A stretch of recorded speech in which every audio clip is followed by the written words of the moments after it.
Chapter 9, 81. Army? What army? Lord Archbishop, I didn't set up any ambush in the forest. Andre pretended to be confused and blinked his eyes. The Archbishop obviously did not like this frivolous attitude. He frowned and asked, "Then tell me where your army is. Don't tell me you want to fight an army of 1,000 by yourself."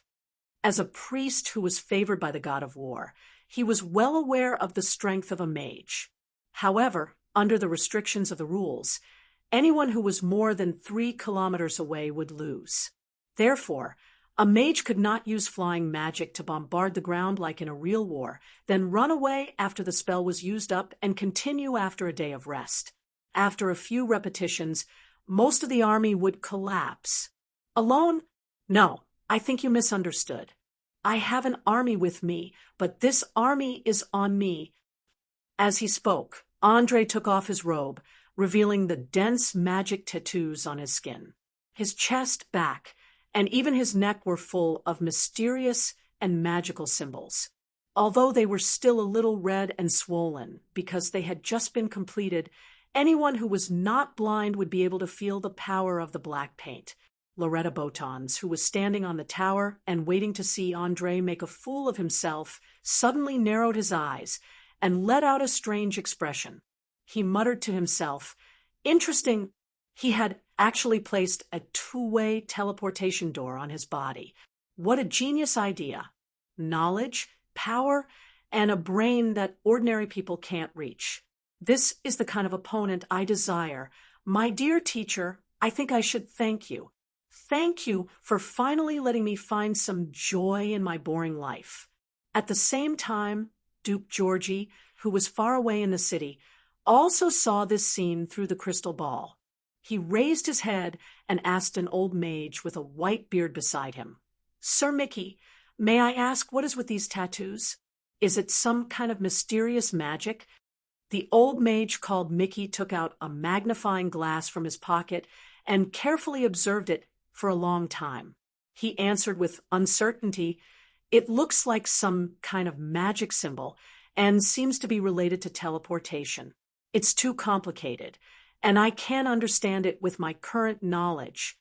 However, according to ancient records, during the ancient magic civilization, there was a technique to store arcane spells on the skin, very similar to these tattoos. Then can you tell me the function of these magic tattoos? Is it a powerful evocation spell, an impenetrable defense spell, or a summoning spell of the incantation spell?" Duke Georgie didn't care where the technology came from or what history it had. He only wanted to know if it could defeat over 1,000 fully armed soldiers. "Duke, I can only tell you that this tattoo is undoubtedly some kind of arcane spell. If I'm not mistaken, it should be a summoning or teleportation spell. The level of the spell is very high, at least level 6. With his many years of experience in the field of magic, Mickey was able to analyze some useful information from the pattern on the tattoo. At this moment, he was completely fascinated by this technology that he had never seen before. He didn't have time to talk to his employer. He quickly took out a piece of parchment from his pocket and recorded the tattoo pattern at a very fast speed. He was going to take it back and study it carefully.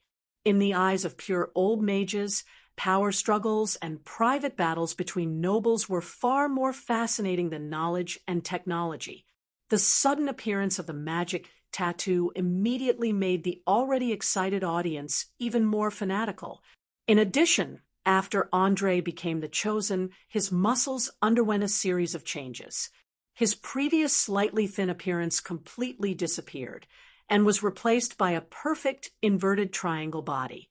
The muscles on his chest, abdomen, and arms looked sturdy at first glance, but didn't appear to be thick. This caused many young girls to scream, while the noble women covered their mouths with their handkerchiefs, their eyes emitting a terrifying green light. Seeing that the situation was getting more and more chaotic, the Archbishop shook his head in frustration. He then said, "All right, since you think you can fight an army of 1,000 like this, then I won't stop you. But please remember, war is not a game. I now announce that the private battle between the two families has officially begun. Please return to your positions. After I blow the horn, you can fight freely. Outsider, you're dead meat. Dend left his last harsh words, turned around, and led the army to retreat to the open space on the west side of Linton City, intending to get into formation there. However, before he could go far, Andre shouted in a playful tone, "Enjoy the last 10 minutes of your life. I guarantee with my life that after 10 minutes, you'll be saying goodbye to this world completely." After saying this, he deliberately glanced at Zebulun, who was following behind the troops. The latter's expression changed drastically, and he subconsciously touched the poisoned dagger hidden in his chest. His heart was full of struggle. According to the etiquette of war, both sides retreated about 500 meters, leaving the open space in the middle for the battlefield. The only thing that made everyone feel extremely strange was that one side was a professional army armed to the teeth, while the other side was a shirtless young man. No matter how one looked at it, the combat strength of the two sides was incomparable. After all, even President Boris of the Association of Mages could not guarantee that he could defeat thousands of professional soldiers at once, not to mention that there were more than a dozen knights and 3 mages among them. Feeling the murderous aura coming from the front, Andre's lips curled up slightly, and he whispered in a voice that only he could hear, "Today's weather is good. It's a good day for a barbecue. I just don't know how human meat tastes like when it's cooked. I hope those ladies who have a picnic won't vomit too much." As soon as he finished speaking, the Bishop of the God of War carefully took out a horn that shone with golden light from a box, raised it, and blew it hard. Woo, woo, woo, as the low sound spread throughout the earth. Dend, who had long been unable to hold back his emotions, drew his long sword and roared loudly, "All troops, charge! Chop that damned mage into meat paste for me." Obviously, in the case of only one enemy, tactics and strategies were useless. The human wave tactic was the simplest, most direct, most violent, and most effective method. What kind of scene was it when thousands of people charged? It was not an exaggeration to describe it as a landslide or a tsunami. Looking at the enemy rushing towards him, Andre suddenly laughed without warning, and he knew that he was so happy. Chapter 9, 82. Ha ha ha ha. Well, since so many people are eager to die, I won't be polite. Come out, my fire elemental army. In the name of the Flaming Duke, I declare that the slaughter in this war is dedicated to the great fire elemental prince, Aesop Desser. May all the mortals in the material world revere your strength. After saying that, Andre stretched out his right hand and gently pressed it on his chest, fully activating the elemental core hidden in his heart. The black tattoo immediately emitted a dazzling red light. In just a few seconds, powerful magical energy gushed out from the mysterious runes, forcibly tearing a hole in space. The fire elemental world, on the other side, instantly spewed out a large amount of magma and flames. Along with these flames, countless fire elementals rushed out from the cracks, baring their fangs and brandishing their claws as they rushed towards the enemy troops in front of them. Flames. An endless sea of flames. The dazzling red color soon covered the earth. From afar, one could not see the end of it. It was impossible to count how many there were. The soaring heat wave soon raised the surrounding temperature by more than 20 degrees. Even from a few hundred meters away, one could still feel the suffocating temperature. Terrifying, the scene of a disaster that was indescribable with words. All the onlookers could only see the vast amount of fire elementals and magma colliding fiercely with the soldiers of the Brest family. In the blink of an eye, the vanguard troops were swallowed up. The metal armor and weapons were like ice cubes, melting into molten iron in the blink of an eye. The people inside screamed, as they were scalded and burned to death. The screams that came out of their mouths caused goosebumps to rise all over their bodies. A pungent smell of meat drifted with the wind. As Andre had expected, all the noble women and young ladies who had eaten just now could not hold back their churning stomachs. They lay on the ground and vomited, their faces extremely ugly. Den was completely stunned by the scene in front of him. He could not believe that nearly 1/5 of the army he was so proud of had died in less than 3 minutes. The rest were just struggling at death's door. It would not be long before they died, or collapsed. Even the powerful knights could only barely protect themselves. Occasionally, they would use their powerful strength to break through the scorching flames and directly attack the only weakness of the fire elemental creatures, their cores. At most, they had killed less than 20 low-level fire elementals. As for the ordinary soldiers, not to mention killing the fire elementals, they would be set ablaze if they even got close. As recorded in many books, without the power of magic and divine arts, the mortals of the material world were too weak, be it the 4 elemental planes, hell, abyss, mountain paradise, the chaos sea, the shadow plane, the ether plane, the machine arcane realm, and so on. They could easily crush any of the outer planes. A creature that could only be considered above average in the outer planes could quickly set off a terrifying storm of death in the Oleal continent. It would not be surprising even if they destroyed a few human kingdoms. At this moment, Andre had a strong urge to explore across planes, but he suppressed it in the end. He knew that he was not strong enough, at least before he mastered level 7 magic. It was best to stay in the material world. Otherwise, it was likely that he would not be able to come back from this trip. Just when Andre was lamenting the vastness and strangeness of the universe, Den finally recovered from the shock and roared madly at the spellcaster behind him. "Don't just stand there. Think of a way. Can't you see that our army is on the verge of collapse? Magic! I need the power of magic. Your Excellency, I'm very sorry. There's no way to resist such a large number of fire elementals. Even the level 4 spell Hailstorm can only kill a dozen of them. I can only cast 2 such spells a day." A mage in his 50s explained with a wry smile. It could be seen that he was in a trance, and his hands were even trembling slightly. God knows if he could still enter the state of spellcasting. "Damn it, I don't care how many you can kill. In short, use whatever means you have. I spent a lot of money to invite you here, not to watch a show." Perhaps because he was anxious, Den did not care about his tone and attitude, and barked like a mad dog. The mage standing in front of him was not an ordinary person, but an out-and-out senior member of the association. Fortunately, the old mage could understand his predicament. He sighed helplessly, and soon began to recite a spell in a low voice, preparing to cast the only level 4 spell recorded today, Hailstorm, as a way of doing his part. After dealing with the old mage, Den immediately turned his attention to the other mysterious men in black armor. "Sir Sandel, I've bet all my assets to allow the Church of the God of Tyranny to smoothly enter Lincoln City. Now that things have developed to this extent, you should also use all your strength, right?" "Of course.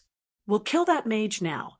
As long as he's dead, these summoned fire elementals will lose control and will no longer be a threat."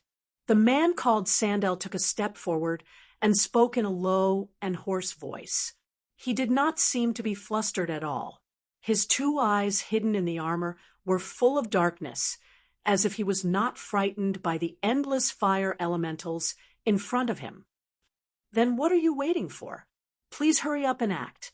Otherwise, my army will be wiped out in a few minutes," Den urged impatiently. "As you wish." Sandel nodded slightly and immediately turned to his companions and said, "Brothers, sisters, it's time to be loyal to the Great Golden. Let's act. Let tyranny shroud this land. Only tyranny lives forever. Only tyranny lives forever. After shouting a few short slogans, these people quickly began to pray without saying a word, followed by dazzling divine spells being cast. Elemental damage protection, fire protection, praise, blessing, sanctuary, divine grace, divine powers, enchanted weapons. After 2 or 3 minutes, each of them was shining with a dazzling divine radiance. They were like moving light bulbs, so dazzling even in the daytime. There was no doubt that these men in black armor were all priests, and their levels were quite high. There was no lack of level 4 divine spells among them. After doing all this, the whole team did not say a word of nonsense and rushed directly to where Andre was. Due to the protection of the sanctuary, the fire elementals could not attack them, and they could not attack anyone, so they successfully passed through the most dangerous part and planned to carry out the strategy of decapitation. Watching the enemy getting closer and closer, Andre did not show any panic. Instead, he smiled and said to himself, "Interesting, a group of priests of high levels. So, this is the so-called trump card. Let me see what's so good about these goons who rely on the gods." Chapter 9, 83. Priests, as the name suggested, were individuals who used the power of faith to carry out the will of God. They could also use the power of God to improve their own fate. They were the most numerous spellcasters on the continent, and at the same time, they were also the easiest divine spell users to learn. Compared to mages who had vast amounts of basic knowledge, warlocks who worked day and night to develop the power in their bloodline, and druids who pursued nature and balance, priests only needed to hug the thighs of the gods and learn and understand the teachings of the gods. Of course, becoming a priest was not without its requirements. One's perception had to be extraordinary, or it would be impossible to communicate with God. In addition, most of the churches of God would pay attention to attributes such as strength, dexterity, stamina, and charm when selecting apprentices. This was because priests not only had to have strong perception, but they also had to wear armor and pick up weapons to fight for God, running around to spread the faith. Generally speaking, priests did not have any obvious shortcomings. They had combat skills that were not inferior to warriors, and they also had decent spellcasting abilities. Although they did not have as many types of arcane spells as mages, they were still dangerous. Most importantly, they could wear armor and hold shields. In terms of defense, they were much stronger than other spellcasters. Many people would rather face ferocious and barbaric monsters than be enemies with priests. But Andre was different.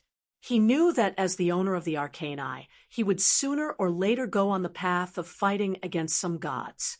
So he had always been looking for opportunities to fight with priests. He wanted to feel what was so special about these guys who were called the lackeys of God by the ancient magic civilization. Holy Realm didn't last long, and it disappeared as soon as it passed through the area with the densest fire elements. 7 or 8 people in black armor suddenly appeared, and a large fire element over 3 meters in size immediately rushed forward, trying to burn these mortals who dared to offend the majesty of Duke Raging Flame into ashes. But the moment it stepped into the defensive circle of the enemy, the raging flames on its body were suddenly suppressed to half of its original level. It could not take another step forward, no matter how hard it tried.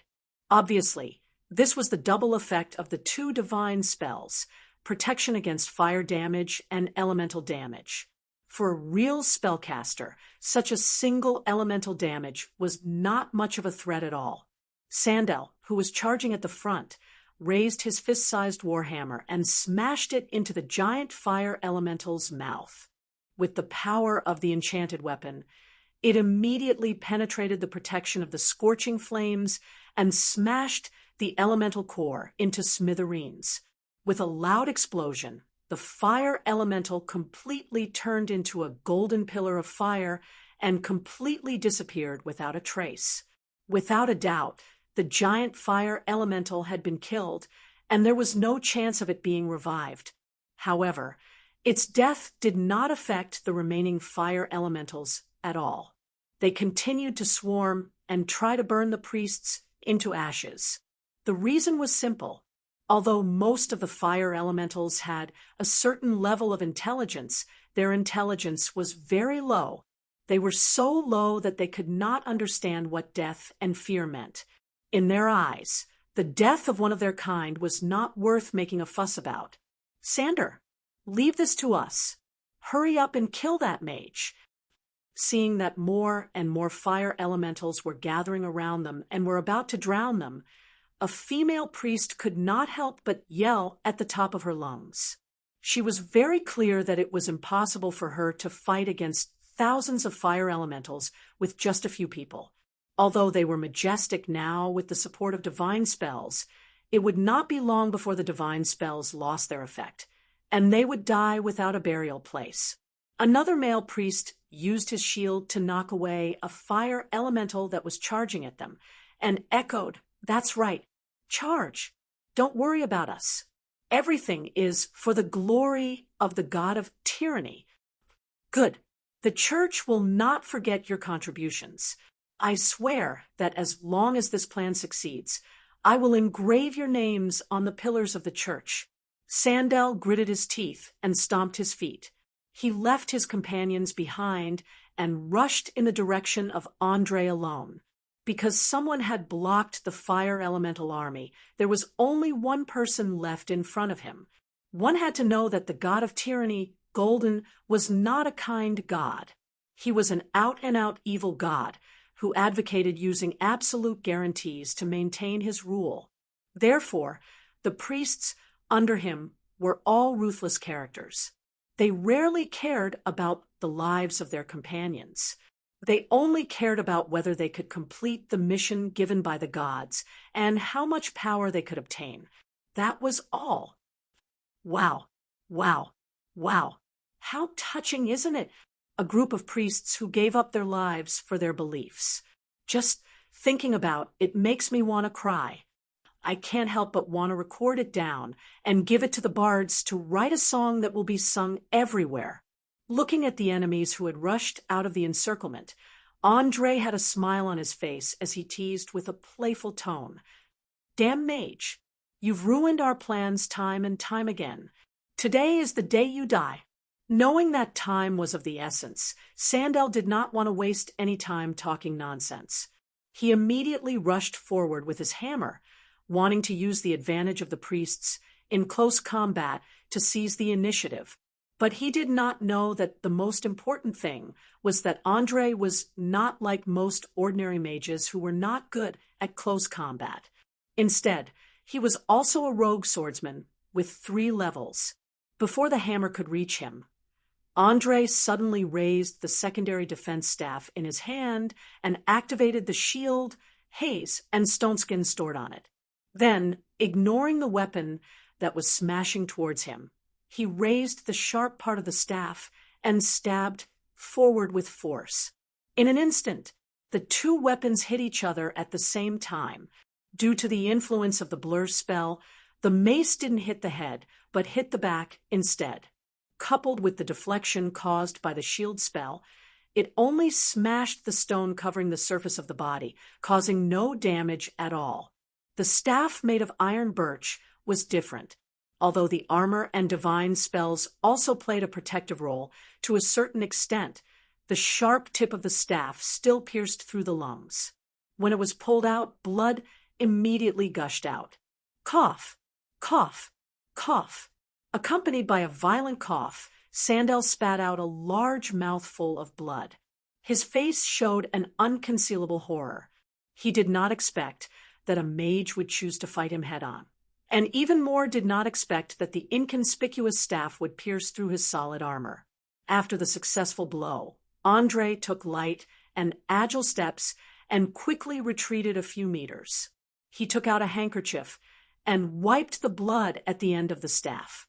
He smiled and said, "Don't be in such a hurry to die, dear Mr. Priest. After all, we are all civilized people. Why can't we sit down and talk?" Chapter 984. Talk, I don't think there's anything to talk about between us." As Sandal spoke, he quickly cast a divine healing spell to heal his severely injured lungs. As a high-level priest, such a wound that would have been fatal to an ordinary person was only a minor injury to him. As long as there was a divine healing spell, it was not a big problem. What really troubled him was Andre's reaction in the instant they exchanged blows. A mage who was not afraid of close combat. Was there any justice in this world? One had to know that the stab was not enchanted with any spells. It was definitely an instinctive reaction from the body. It was a display of speed, accuracy, and ruthlessness to the extreme. Don't be in a hurry to refuse. How do you know that our conflict is irreconcilable? After all, everything in this world revolves around interests. As long as we can find common interests, we can definitely work together, can't we? Noticing the fear in his opponent's eyes, Andre calmly threw away the blood-stained handkerchief in his hand and spoke with a smile. It was as if the two of them were not in a battlefield full of corpses, but sitting in a room and negotiating. Sandal did not understand what this meant. He was carefully on guard, constantly scanning the ground with the corner of his eyes, afraid that there were hidden magic traps or things that could trigger spells. He clearly knew the danger of a mage, so he did not dare to be careless. In the short exchange just now, he had deeply understood how dangerous and difficult this young man in front of him was. Andre did not seem to care about the attitude of the audience at all. He continued, "Looking at the iron fist holy emblem on your chest, you should be a priest of the god of tyranny, golden. In other words, the reason you support the Brest family is to have a stronghold in Linton City, slowly infiltrate the ruling class, and finally obtain the legal right to preach and establish a temple. If possible, it's best to get the nobles to agree with your ideas, and let this influential city become a member of the tyrannical ruling coalition. To be honest, I don't reject tyranny. I even think that high pressure can maximize efficiency. Humans are a race full of desires and enjoyment. Although they are not lazy, they are far from being as hardworking as dwarves. Only under the domination of absolute order can there be one miracle after another. So, you see, I agree with the god of tyranny. As long as you're willing to give up on that loser, I promise to give you a chance to enter Linton City. What do you think?" Without a doubt, this was a blatant seduction. Through persuasive words and empty promises, the opponent's will was shaken. In this aspect, mages were born experts. Their superior intellect and logical thinking allowed them to easily see through a person's deepest desires and use them to their advantage. Sandal was tempted. The reason why the Church of the God of Tyranny had sent out so many intermediate and high-level priests at once was to expand their influence to the southern coast and slowly corrupt the upper class to achieve their goal of spreading tyranny. But as an evil cleric who had been lurking in the darkness all year round to instigate rebellions, divisions, and riots, Sandal wouldn't trust a stranger so easily, not to mention that this stranger was currently in a hostile state. After hesitating for a few seconds, he finally asked, "How do I know if you're telling the truth? Where's your guarantee? I need a genuine guarantee." "Promise? What kind of guarantee do you want? An oath? Identity? Status? Or a magic contract? It seems like you still don't understand. The one who's at a dead end isn't me, but you think about it carefully. If the priests sent out by the Church of the God of Tyranny were all killed, how long would it take for them to send out a second wave? Will the expansion of the Church of the God of Tyranny stop because of your failure? Will you be punished when you see the God you believe in after you die? So, other than believing in me, you have no other choice." Andre's voice was neither fast nor slow, but it was like a heavy hammer that hammered every word into Sandal's mind. As someone who was good at reading people's minds, he broke through Sandal's psychological defenses with almost no effort at all. What was a cleric most afraid of? Definitely not death. because of their devout faith. They would go to the kingdom of God to be reborn after death and enjoy treatment that was far better than that of ordinary believers. What truly frightened them was that they were unable to complete the mission given by the gods, especially those bad-tempered, evil gods. They might throw the souls of those who failed into the torture room and torture and whip them day and night. Then they would be healed and whipped again. This would be repeated for decades and centuries. It could be said that they would rather die than live. Obviously, the god of tyranny, Golden, was such a terrifying god. Sandel turned around with an ugly expression and glanced at his companions who were surrounded by countless fire elementals. He quickly considered the gains and losses. After a full half a minute, he took a deep breath and said, "All right, I can agree to your conditions, but please let go of my brothers and sisters immediately. All of them are valuable assets of the church. If you kill any of them, you will become an enemy of the church, and there will no longer be any possibility of cooperation between us." An imperceptible smile appeared on Andre's face as he nodded. "Of course, that's not a problem. But before that, shouldn't we shake hands as a sign of friendship?" As he spoke, he stretched out his right hand. Because of the light, no one noticed the red light that flashed in his palm. "I hope you keep your word." Sandel did not notice anything unusual at all. He took off his iron gloves and stretched out his right hand. At the moment when the two hands shook, Andre's hand suddenly released a strong dark red light, followed by an energy that symbolized life force that was forcibly extracted from Sandel's body. The intense pain made him scream uncontrollably. "Ah! Despicable!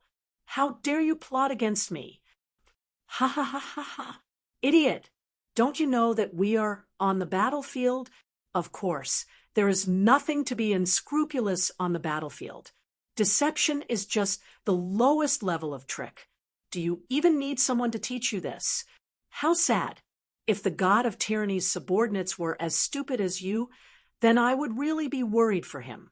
Andre unscrupulously used his poisonous tongue and laughed sarcastically at his opponent. Relying on the supreme magic skill, Deep Spell, he successfully cast a level 3 arcane spell, Vampiric Touch. He drew 30 HP from the priest, and at the same time added 30 fake HP to himself. Before the effect of the spell disappeared, any damage he received would be instantly healed as long as it did not exceed 30 HP. It could be said that through a successful deception, Andre successfully pushed his enemy off the cliff. Chapter 9, 85. Although Vampiric Touch was not as glamorous as many arcane spells, nor would it cause bleeding wounds, what it extracted was the most essential part of life. For a person, once a large amount of life force was extracted, he would be as weak as if he had a serious illness. In the worst case, he would die. There was absolutely no chance of survival. Obviously, Sanders' excellent physique allowed him to have a vitality that was beyond the reach of ordinary people. After losing 30 points of his life force, he still did not fall. Instead, he cast a silence spell as fast as he could, and then raised his headmace to launch a frenzied attack. It had to be said that his strategy was very clear. First, he would stop his opponent from chanting spells, then use violent attacks to stop any possible casting actions. As a priest, from the first day of training, their mentors would teach them how to deal with all kinds of professions and monsters in battle. Among them, mages who had killed many gods were the most important. For this reason, the gods even created divine spells such as the silence spell, which was specially designed to deal with mages. Once under the silence spell, not to mention chanting spells, even speaking would not be able to make a sound. Before the effect disappeared, they could only be mute. Many mages had accidentally been hit by this divine spell in battle with priests, and as a result, they were killed or captured by the other party. But Sander had obviously forgotten one thing, and that was that the badge of the members of the Linton City Mage Association was all added with a voice spell. The purpose was to counter the silence spell. Andre had a mocking smile on his face. While nimbly dodging the heavy head mace, he mocked mercilessly, "What, are you angry from embarrassment? Or do you think you can hit me with this clumsy way of attacking? Save your energy. Maybe I'll give you a slightly easier death on account of your cooperation." You can still talk." Perhaps it was because he was too shocked, but Sander's hammer missed its target, and he almost lost his balance and stumbled. One had to know that the silence spell was one of his greatest trump cards. It was also because of this divine spell that he dared to boast. After all, a mage who could chant spells and a mage who couldn't were completely different. Hee, my dear Mr. Priest, it seems that you don't understand the difference in strength between us. But that's all right. I'll make you realize it soon. As he spoke, Andre quickly retreated to a safe distance, his hands flying up and down in a complicated pattern. In a short 10 seconds, he had completed a rank 6 Arcana spell, Advanced Dispel Magic. He raised his right index finger and pointed at the priests who were glowing with a strong divine light. A blinding white light immediately exploded in the middle. The formless energy storm engulfed everything within a few dozen meters in the blink of an eye and disintegrated all the spells, regardless of whether they were good or bad. Just as the description stated, this spell was an upgraded version of the rank 3 arcane spell, Dispel Magic. Its dispelling effect was stronger, and at the same time, it was harder to defend against, especially when the caster's level was much higher than the opponent's. No.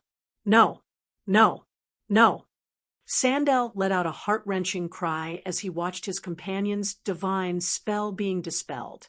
He knew very well that without the support of spells, the combat power of priests was no match for warriors and knights.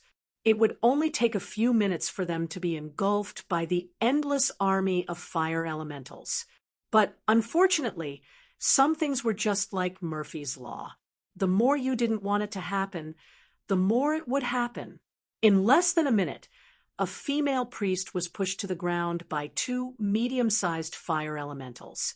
She screamed like a pig being slaughtered, and her entire body was quickly burnt into a charred corpse in the raging flames. The rest did not last long either. In 3 to 5 minutes, this elite team of priests belonging to the Church of the God of Tyranny was completely wiped out. Only Sander was left kneeling on the ground in a daze, his eyes filled with fear. Without a doubt, his plan to infiltrate Lincoln City had failed. This was because a single priest would not be able to build a church in a large city that was hostile to the Church of the God of Tyranny. Despair that came from the bottom of his heart. Sander did not dare to imagine how the bishop would punish him. He also could not imagine how he would explain himself to the God of Tyranny after his death. Extreme fear caused his faith to waver. Not long after, the dark red divine power on his body began to fade rapidly. Anyone with a little common sense could tell that this was a sign that he had lost his priest rank. As the saying went, if a high and mighty priest lost the favor of the God of Tyranny, he would be worse than a stray dog by the roadside. Zebulun, who was watching the development of the battle from afar, had a fierce look in his eyes. Without saying a word, he pulled out a poisoned dagger hidden in his clothes and stabbed it into his brother's neck. Pooh! With the sound of a sharp blade piercing into flesh, Dandy's neck immediately spurted blood. He screamed and fell off his horse, a look of disbelief on his face.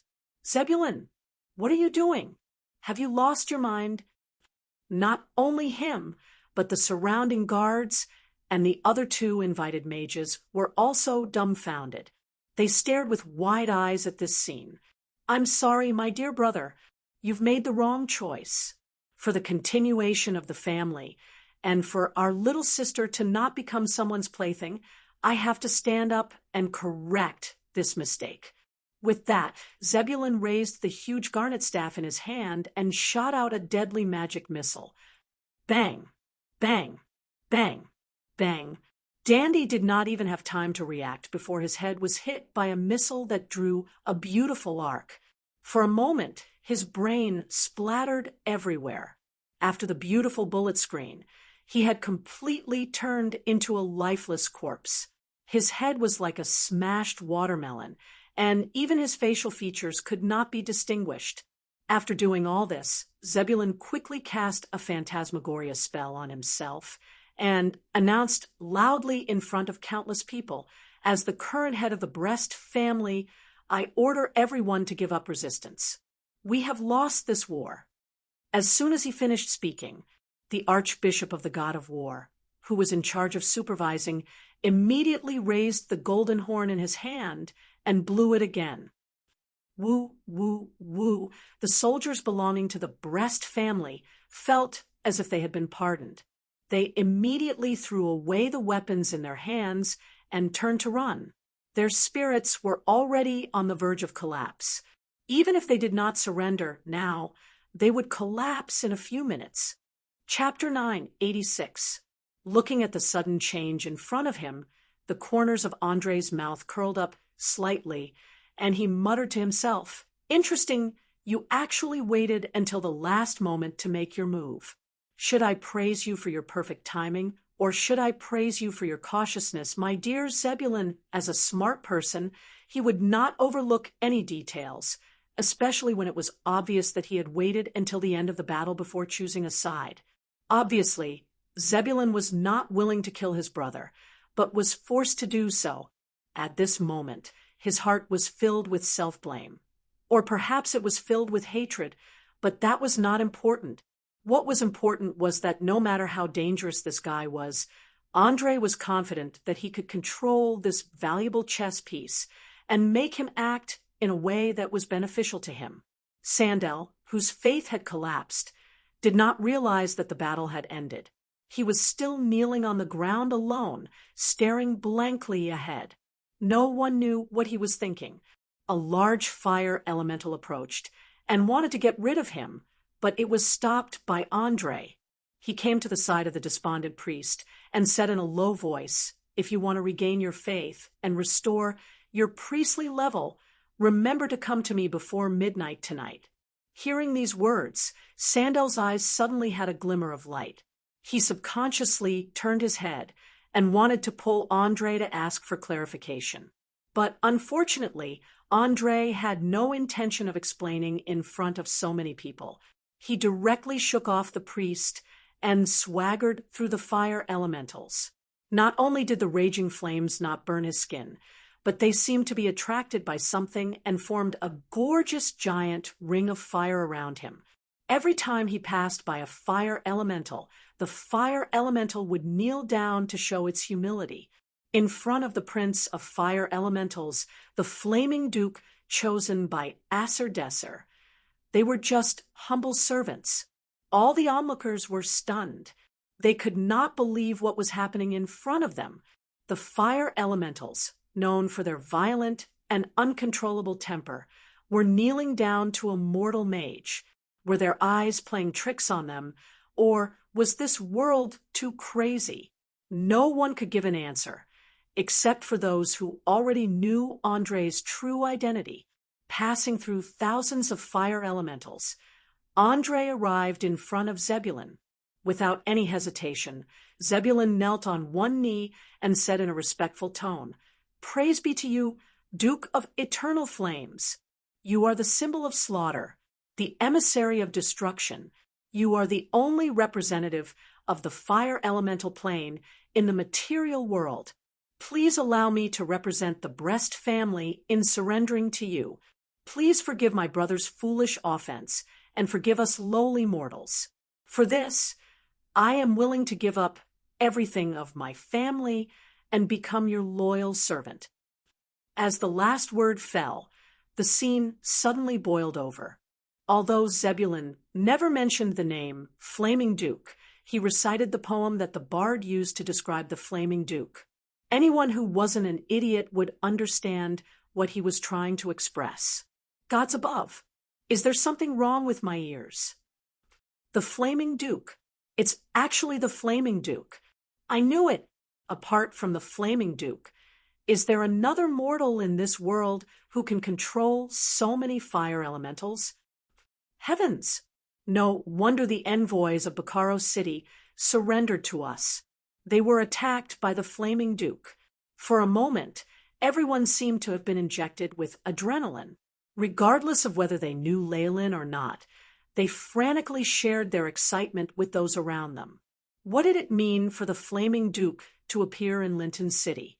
Although it was not one of the most powerful forces in the entire continent, it was still far beyond the limits of what ordinary people could imagine.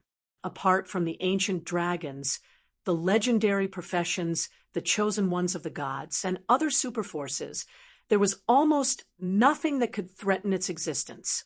Just the fact that it could live forever in flames was enough to give its enemies a headache. Most importantly, the Flaming Duke himself had unparalleled destructive power. Ordinary armies could not harm him at all. This was especially true on the battlefield, where he could easily defeat a professional army of thousands or even tens of thousands. He made numbers meaningless, and there would probably be no monsters or enemies who would dare to make Linton City their enemy in the future. Hearing the deafening cheers, Andre's calm face revealed a cold smile. He bent down and leaned close to Zebulon's ear. "You're smart, but a little too smart. You actually dare to play such tricks on me. However, I'm in a good mood today, so I won't pursue the matter for now. Remember, this is the first and last time. Bring your cute sister to me in 2 days. Don't play any tricks. Or I promise you that even if you hide her in another plane, I'll dig her out bit by bit. You understand?" Under Andre's cold gaze, Zebulon subconsciously shivered. He hurriedly replied, "Understood. I swear I won't play any tricks again." "Very good. Now, go and gather the troops and take inventory of the assets. I want to see them all in one day, intact and in good condition." Having said that, Andre did not even look at Zebulon. He waved at the fire elementals and turned to walk in the direction of the Archbishop of the God of War. After receiving the order, the fire elementals, who had no desire for the material world, quickly crossed the spatial rift and returned to their own world. As the rift was not large this time, there were no giant fire elementals. Most of them were small to medium-sized ones with low intelligence. They were like puppets, obeying instinctively and unable to understand things that were too complicated. "Lord Archbishop, I think I've won this war. Can you announce the results now?" Andre asked, bowing slightly. The Archbishop of the God of War looked at the young man, standing in front of him with a complicated gaze. After a while, he returned the bow and replied, "Yes, you've won this war, Your Excellency Flaming Duke. I'm honored to be able to witness your reappearance after hundreds of years. As a powerful elemental lord who was not inferior to any god, Aesop Desser's chosen one was the same as all other chosen ones in the world. No matter where they went, whether they liked it or not, they were bound to be given a certain degree of respect. In terms of status, they were second only to the saints and avatars of the gods in the material world. Anyone who disrespected them was equivalent to insulting the god himself. What were the consequences of insulting a god? The lightest was being hunted down by the god's church and followers. Then what about angering a powerful fire elemental lord? In this life, as long as you saw a fire elemental, you'd have to run as far away as possible. Otherwise, if you were discovered, you'd definitely be hunted to death. Chapter 987. The Prince of Fire Elements, Isoldezer, was the controller of the Flame of Wrath, also known as the Lord of Raging Flames. He was a powerful otherworldly creature with a violent temper.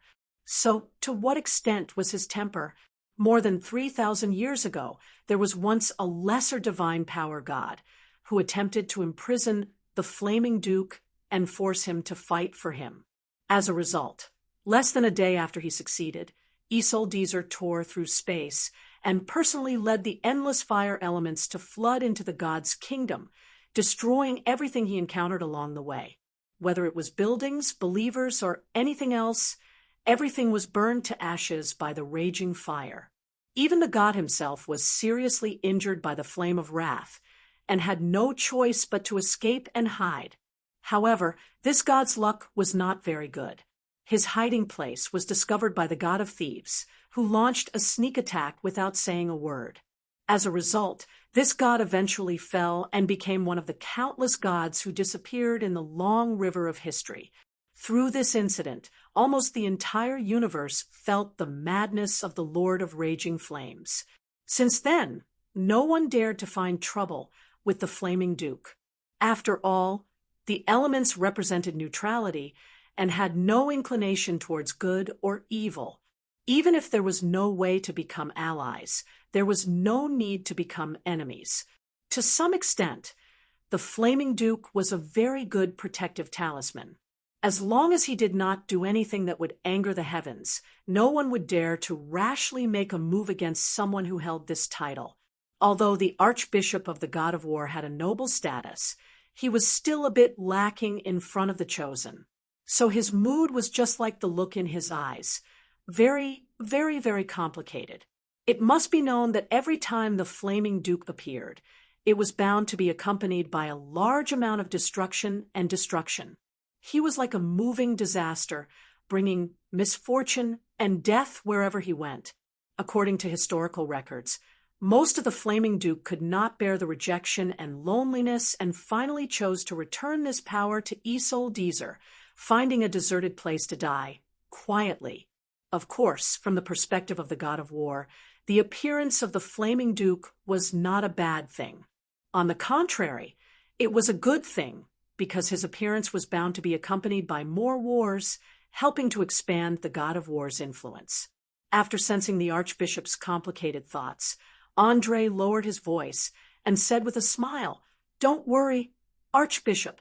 I'm different from the previous Flaming Duke. I won't easily destroy anything, and I have no interest in slaughtering civilians who can't fight back. I'm a utilitarian through and through. I only do things that benefit myself." "I hope so." The Archbishop shook his head gently and handed 2 parchments with a list of property in his hand. "Here," he said, here's your spoils of war. If you need, I can ask the paladins to help you until all the property has been handed over." "Thank you, but there's no need to supervise. My new servant will take care of everything." With that, Andre turned his head and glanced at Zebulun with a hint of playfulness in his eyes. The Archbishop naturally would not forget what had just happened. An expression of disgust immediately appeared on his face, as if he had not seen a human, but a pile of dog shit. "Are you sure you want to take in a kinslayer as your servant? Let me remind you, this kind of heartless scum is simply a natural traitor. They have no sense of shame at all. If I were you, I would immediately kill him to prevent any future trouble." Kinslayers were a taboo in the entire continent, although there were endless methods of secretly poisoning, assassination, and magic control. Killing one's own brother in front of so many people would still cause one to bear a considerable amount of notoriety.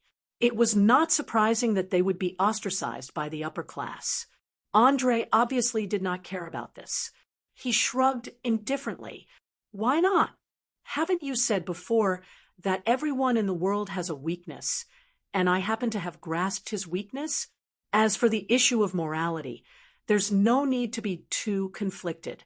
I have plenty of ways to make a traitor's life worse than death." "It seems that you are indeed different from all the previous Flaming Dukes. Let's call it a day. Goodbye."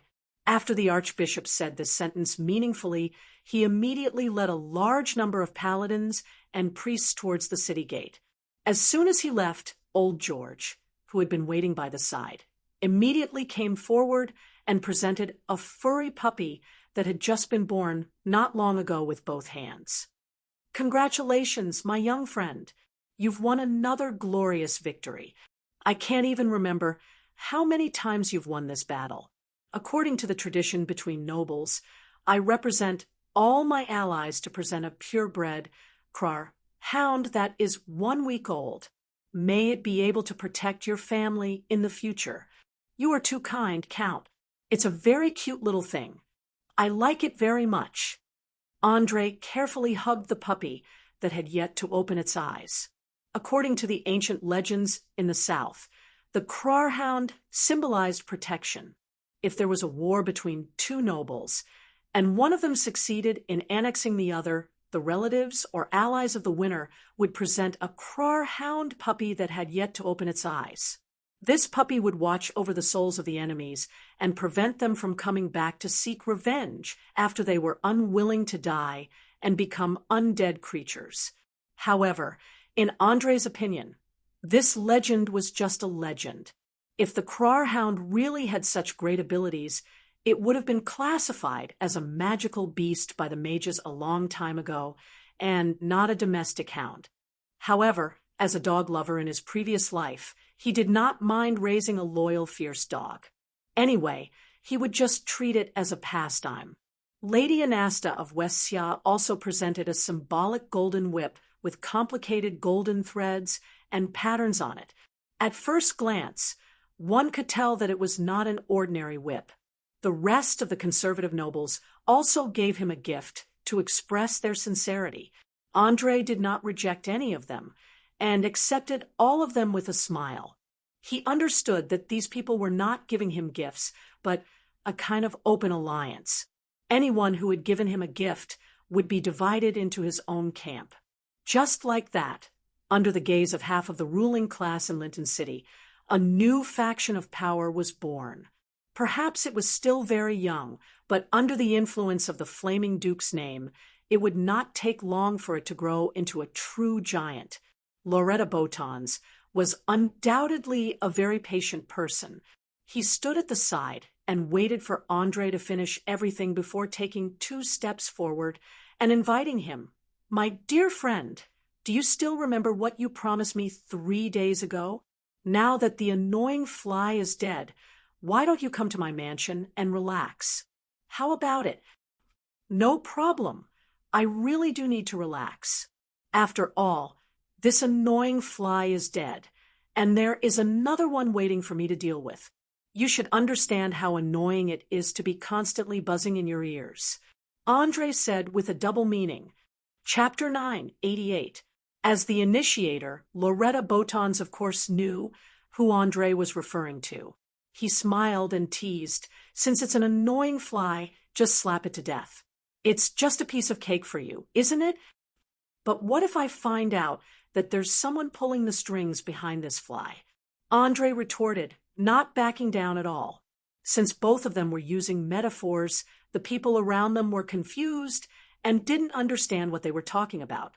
But judging from their tone and expressions, the atmosphere was obviously a bit weird. "Ha ha, you're so funny. If the fly has an owner, you'll give up on killing it?"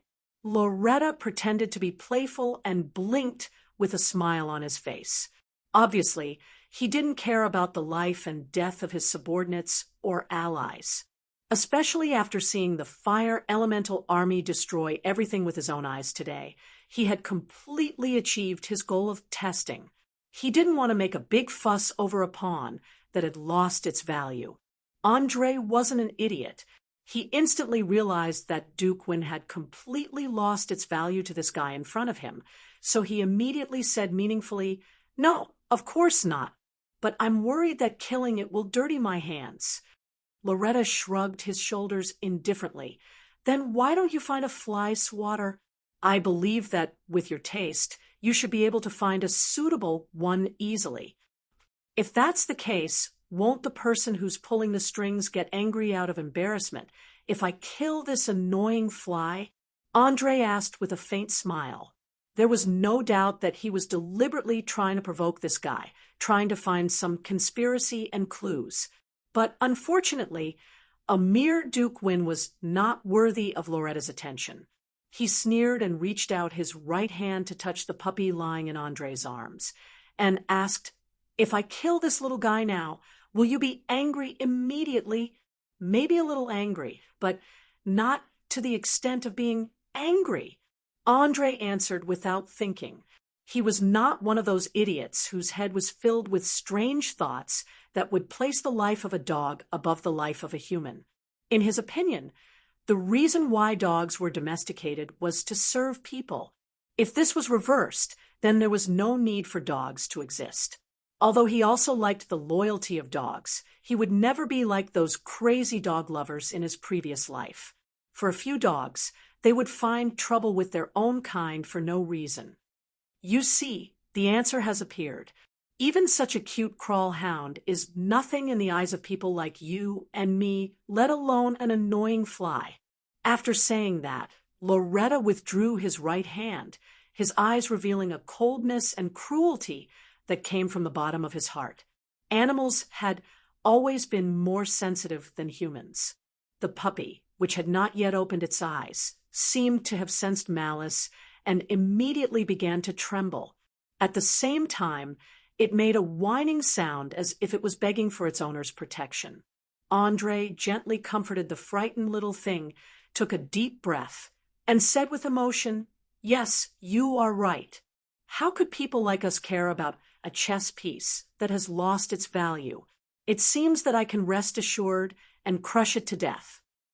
As his own strength became stronger and stronger, and he held more and more power, he could clearly feel that his moral consciousness was becoming thinner and thinner. Perhaps it was just as the saying went, anyone who got involved in a power struggle would sooner or later become a monster. Let's go. I've already prepared sumptuous dishes and fine wine. And there are also many interesting programs. We're just waiting for you, the most distinguished guest, to arrive. Everyone can come along as well. After all, a banquet is only interesting if it's lively. Loretta politely extended an invitation to everyone. He seemed to have enjoyed the verbal confrontation just now. His every movement released a strong aura, completely different from the Duke, who usually did not care about worldly affairs. Obviously, such a sudden change would be noticed by anyone who was not a fool, especially the conservative nobles led by old George. They all looked at Andre and waited for him to make a decision. After all, the so-called alliance had to be united. At least when there was uncertainty, they needed a backbone, and this backbone was usually the strongest person. Andre was not sure what Loretta wanted to do. After hesitating for a few seconds, he immediately smiled and bowed with one hand on his chest. "It's my honor." Seeing that he had expressed his stance, the rest of the people hurriedly squeezed out a smile and praised Loretta Botons for his generosity and hospitality. After all, no matter what, hosting a banquet was a time-consuming, laborious, and expensive affair. Moreover, nobles like the Duke would spend at least 30,000 to 50,000 gold coins every time they hosted a banquet. Just like that, under the hypocritical mask of joy and harmony, the group of people arrived at Botan's house in the noble district. As soon as they walked through the garden and into the hall, everyone was stunned by the magnificent scene in front of them. The first thing that came into view was a huge chandelier with a diameter of 2 meters.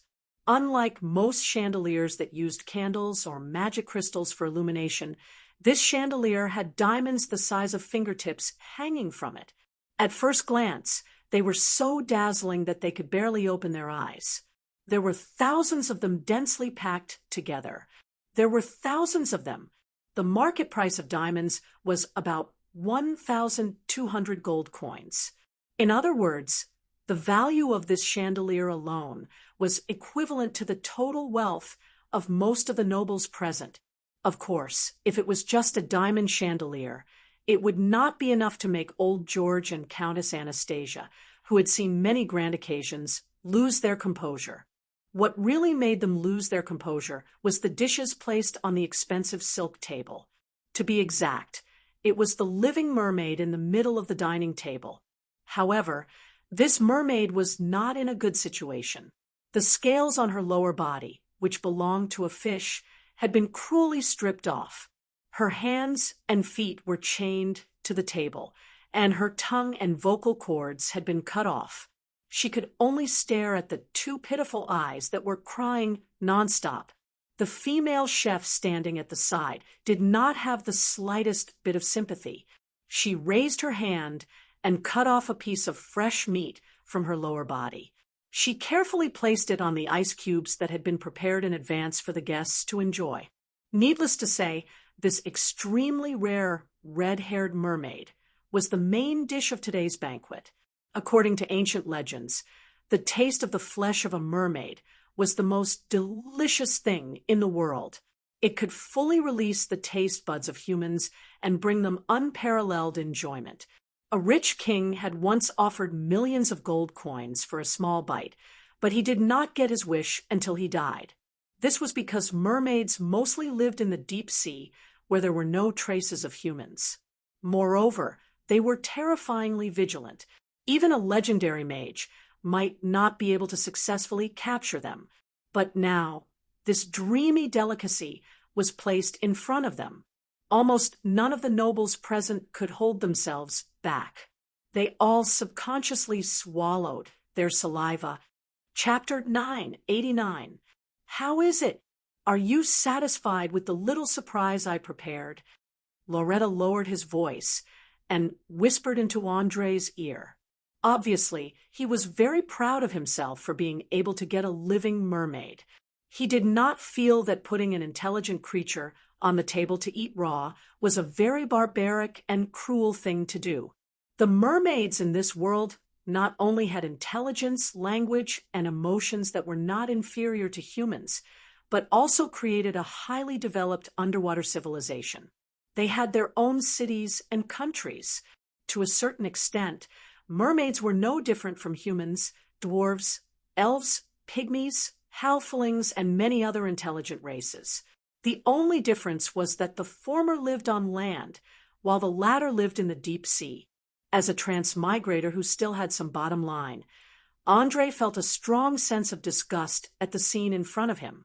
The education and living habits of his previous life made him instinctively reject eating any intelligent creatures that looked similar to humans. This had nothing to do with kindness or evil. It was just out of habit. Many people who did not eat fish would feel nauseous when they smelled the fishy smell. Loretta, who was good at observing, quickly found that Andre's expression was a little strange. The corner of his mouth raised slightly, and he mocked with a playful tone. Looks like you don't like the main dish very much. Maybe it's because of the little sense of justice in your heart. Relax, my friend. With your intelligence, it should not be difficult to understand that the nature of the world is the survival of the fittest. The so-called principles and bottom lines are like a piece of parchment, so fragile that it can be broken with a poke. You think I still have a sense of justice in my heart? Andre did not care about the other's tone. Instead, he asked with a smile that was not a smile. To be honest, after coming to Oriar for so many years, he felt that many of his thoughts and actions had been assimilated by this world, especially recently, when he massacred, burned cities, and created disasters with his own hands, causing countless people to live in the abyss of suffering. He did not feel even a little bit of guilt in his heart. It was as if everything was justified. If this was considered a sense of justice, then the demons of hell could definitely call themselves the partners of justice. Of course. Didn't you notice? Think carefully about the decisions you have made. Do you always lean towards the weak? For example, just now outside the city, why didn't you order the fire elementals to kill all the enemies, but give them a chance to surrender? If it were me, I definitely wouldn't leave any loose ends behind. So admit it, there is still a trace of kindness in your heart. With that, Loretta poked Andre's chest near his heart with a meaningful look in his eyes. After hearing his opponent's evaluation, Andre didn't panic at all. Instead, he couldn't help but laugh. Ha ha, interesting. This is the first time I've heard that being merciful to your enemy means being kind. It seems that you haven't been able to understand my values so far. Oh, then why don't you talk about it? I'm very interested in this. Loratan lifted his glass and took a small sip of wine, putting on a look of victory. There was no need to ask to know that he had already subconsciously come to a conclusion. The reason why he asked this question was probably not out of politeness, but a disguised form of temptation. After all, when people spoke, they would often inadvertently reveal their usual habits, way of thinking, values, and so on.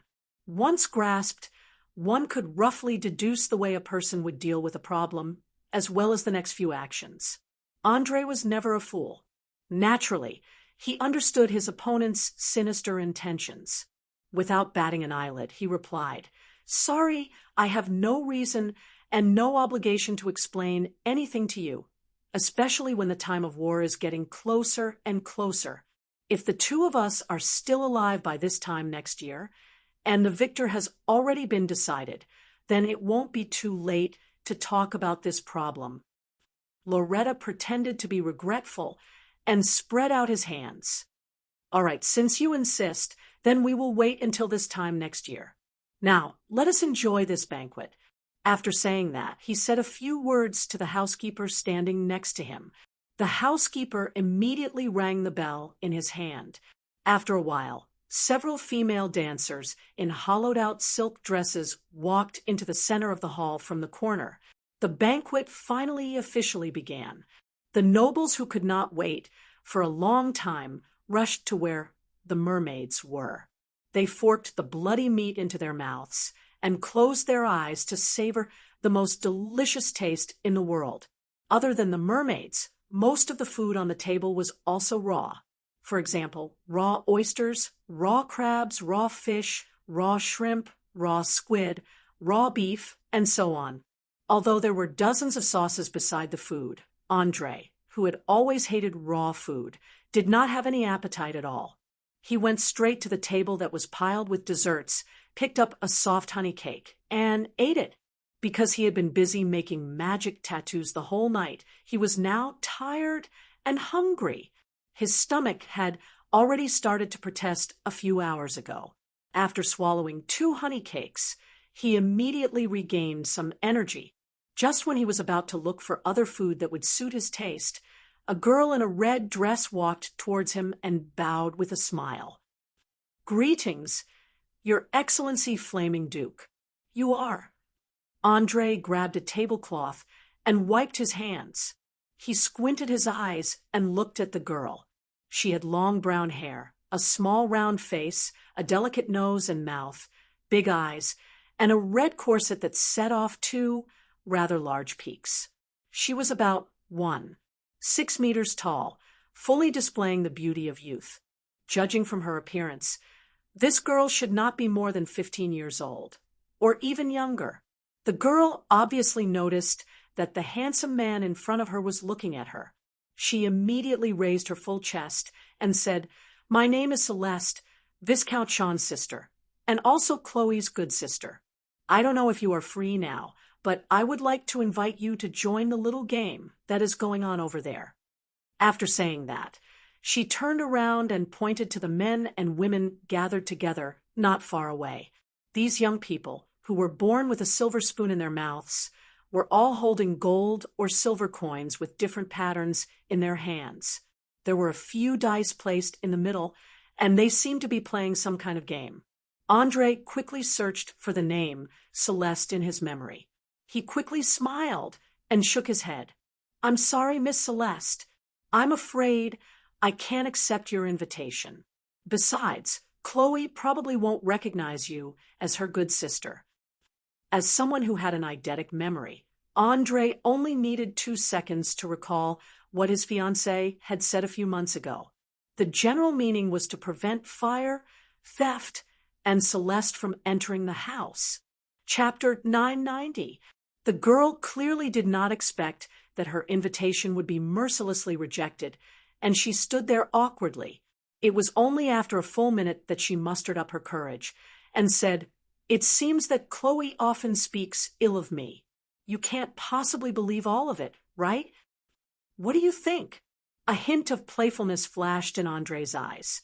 He clearly did not have the time to play house with a bunch of young masters and young ladies, nor was he interested in taking part in those melodramatic love triangles. Childish. This was the definition he gave to this girl. Perhaps it was because she was too young, but Celeste did not have any self-awareness at all. She even took this disguised rejection as a hint. She purposely rubbed her half-naked chest against Andre's arm, lowered her voice, and said seductively, "I feel that you're really charming. Since Chloe is here today, why don't you play with us?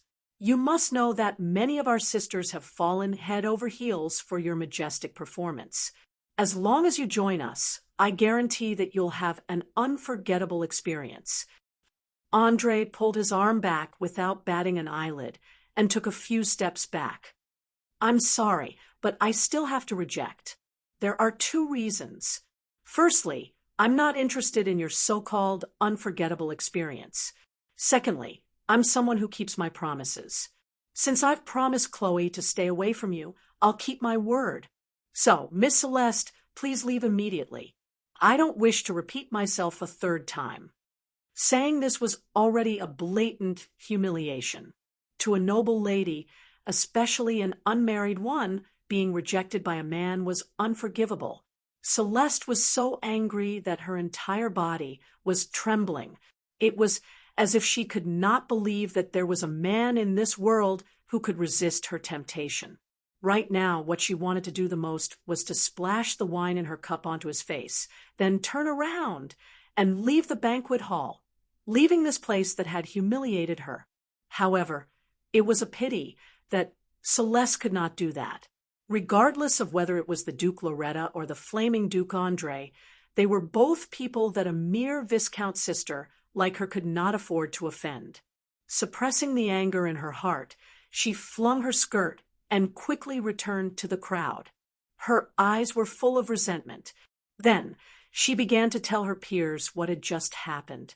In Celeste's story, Andre was a rude country bumpkin, while she herself was a pure young lady who had repeatedly exercised forbearance.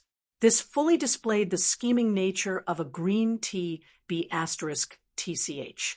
Andre saw all this from afar and responded with a contemptuous smile. He had no intention of interfering at all. Compared to the B* cheese he had seen in his previous life, this girl's methods were obviously too crude and far inferior. It didn't take long for a few smart guys to realize that there was a problem and left the circle without saying a word. No one in the world was an idiot, especially the children of nobles who had received elite education since they were young. They would not cause trouble for themselves or their families for the sake of so-called friendship. While Andre was observing the social skills of the 12 to 16-year-old nobles with great interest, Loretta suddenly appeared behind him and said in a low voice, "Follow me, I have a second surprise for you." "Surprise? Didn't you already give me one?" Andre asked without turning his head. No.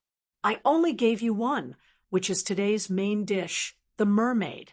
It's a pity that you don't like it. As for the matter with Duke Wayne, it's just a test. It can't be considered a surprise," Loretta explained with a smile.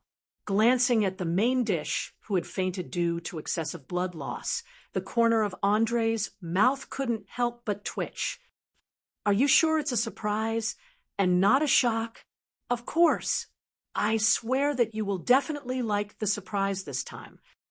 Loretta gave a solemn promise. Even though Andre didn't want to be surprised at all, he still put down the plate in his hand and raised his arm to make an inviting gesture. "Then what are you waiting for? Lead the way. I hope you won't disappoint me this time. Otherwise, I will never trust you again." "Ha ha! Don't worry, there won't be any mistakes this time." After saying that, Loretta walked through the banquet hall and went straight to the basement. Andre held the puppy and followed closely behind. The two of them, one in front and one at the back, came to an underground space where they couldn't even see their own fingers in front of them after a few minutes. With the ability of night vision, Andre could clearly see that this place was at least 100 square meters. There was a table in the middle, and there was a thick stack of yellow cards on the table. Judging from the size and style, it was more than 60% similar to the wizard cards. As a purebred human, Loretta naturally didn't have night vision, so he raised his hand and snapped his fingers.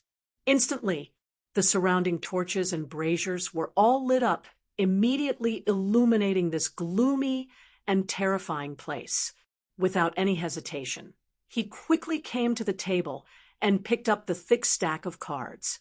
This is the second surprise I have for you. A real wizard card. How about it? Are you interested in playing around with me? The bet is that the winner can ask a question, and the loser has to answer truthfully. Are you sure you want to play like this? Andre narrowed his eyes, his whole body emitting a dangerous aura. What, are you scared? Loretta's lips curled up slightly, revealing a meaningful smile.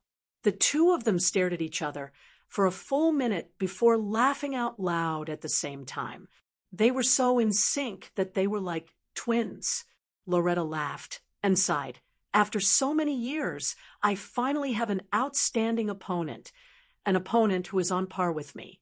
My dear friend, please don't disappoint me next year. If you can't satisfy me, I can't guarantee that I won't do something terrible. I swear on my own name, you will definitely be satisfied like never before next year, and you might even die. Andre released his power without hiding it.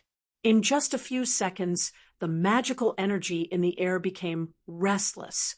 Feeling the changes in the magical energy, Loretta's eyes shot out two terrifying rays of light. A level 12 mage. You're actually a level 12 mage? It's only been a few months. You're the spellcaster with the most terrifying leveling speed I've ever seen. Andre smiled and openly admitted, that's right, I'm now a level 12 mage and the Flaming Duke. I already have the qualifications to kill you, so please be careful. In this dangerous game, no one can always be the hunter, and no one can always be the prey. The boundaries between them are very blurry, and their positions can change at any time. You're right, I'm starting to get excited. Let's start this game with a game of wizard cards. Chapter 9, 91. While Andre and Loretta Botons were competing with each other with their wizard cards, Serena, who was far away in the North County of the Canterbury Kingdom, was going through the most important stage of a woman's life, which was giving birth. With the confirmation of an experienced priest, she had officially entered the labor period. Although it was less than 10 months old, the child was quite healthy, even a little too healthy. Every few hours, the child would toss and turn to vent his excess energy. To ensure the smooth delivery, all the famous female midwives in the North County had been invited to the castle. In addition, there was also a priest from the God of Protection stationed in the castle, ready to deal with any special situations that might arise. In Oroire, where health and medical conditions were extremely poor, giving birth was not a small matter. It was equivalent to a woman walking between life and death, and if it was not handled well, it could cost both the child and the child's life. No one, from the nobles to the peasants, was an exception. The only difference was that as long as the nobles in the palace were willing to spend money, they could hire a priest just in case. However, the civilians could only pray for their own good fortune.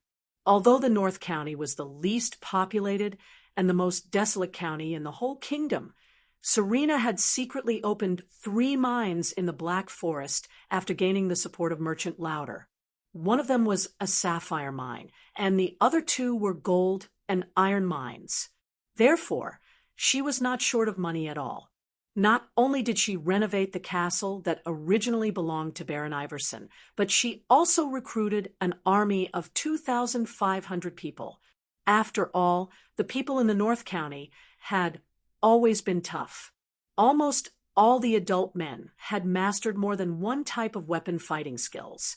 As long as they trained a little, they would be qualified soldiers. With the protection of so many troops, the female knight could finally breathe a sigh of relief. For the time being, she did not have to worry about the sporadic orc bandits. She could spend the winter peacefully. As for giving birth to a child, she was not very worried. Not to mention the monstrous physique of a knight, just the extraordinary endurance was enough for her to give birth to a child smoothly. In history, there was no precedent of a female knight dying in childbirth. Lying on a recliner covered in bearskin, Serena enjoyed a massage from her personal maid, surely while looking at the tax accounts for this year. After a while, she closed the account book and looked up. So, our food reserves are only enough to last until June next year, and there are still 2 more months of food that we need to buy from other places. Yes, madam. The North County's terrain is relatively high, and wheat can only be grown near the south. Most of the crops in the north are rye and barley. The taste is very bad, but the wine produced is very good. I personally suggest that we use all the barley and rye to make wine and buy wheat from the other counties of the kingdom. This way, we can make a net profit of 20%. Luo Te lived up to his reputation as a businessman. Every time he opened his mouth, he would talk about making money. It was as if it would be a huge waste if he didn't participate in the profits he saw.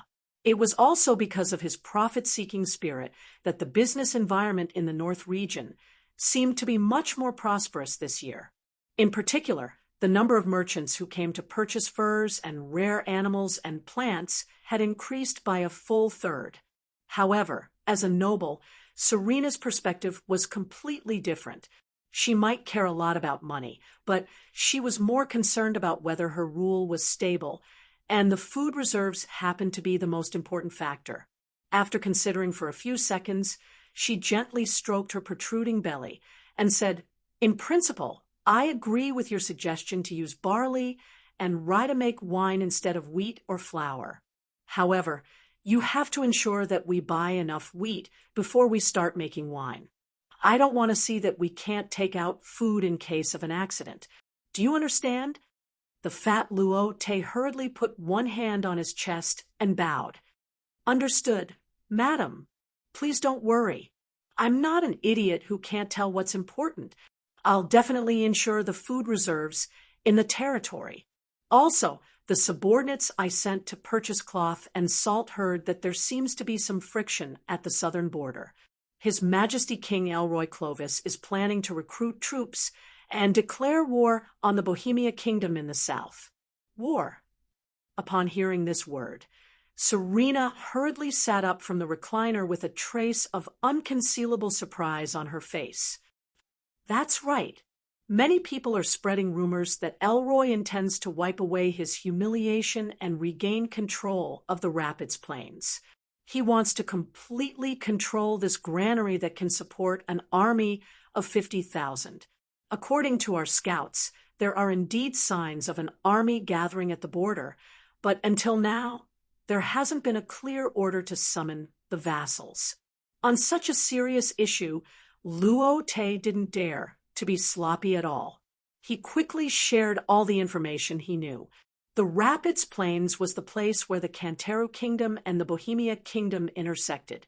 Due to historical reasons, the kings of both countries claimed that they had indisputable inheritance rights to this land.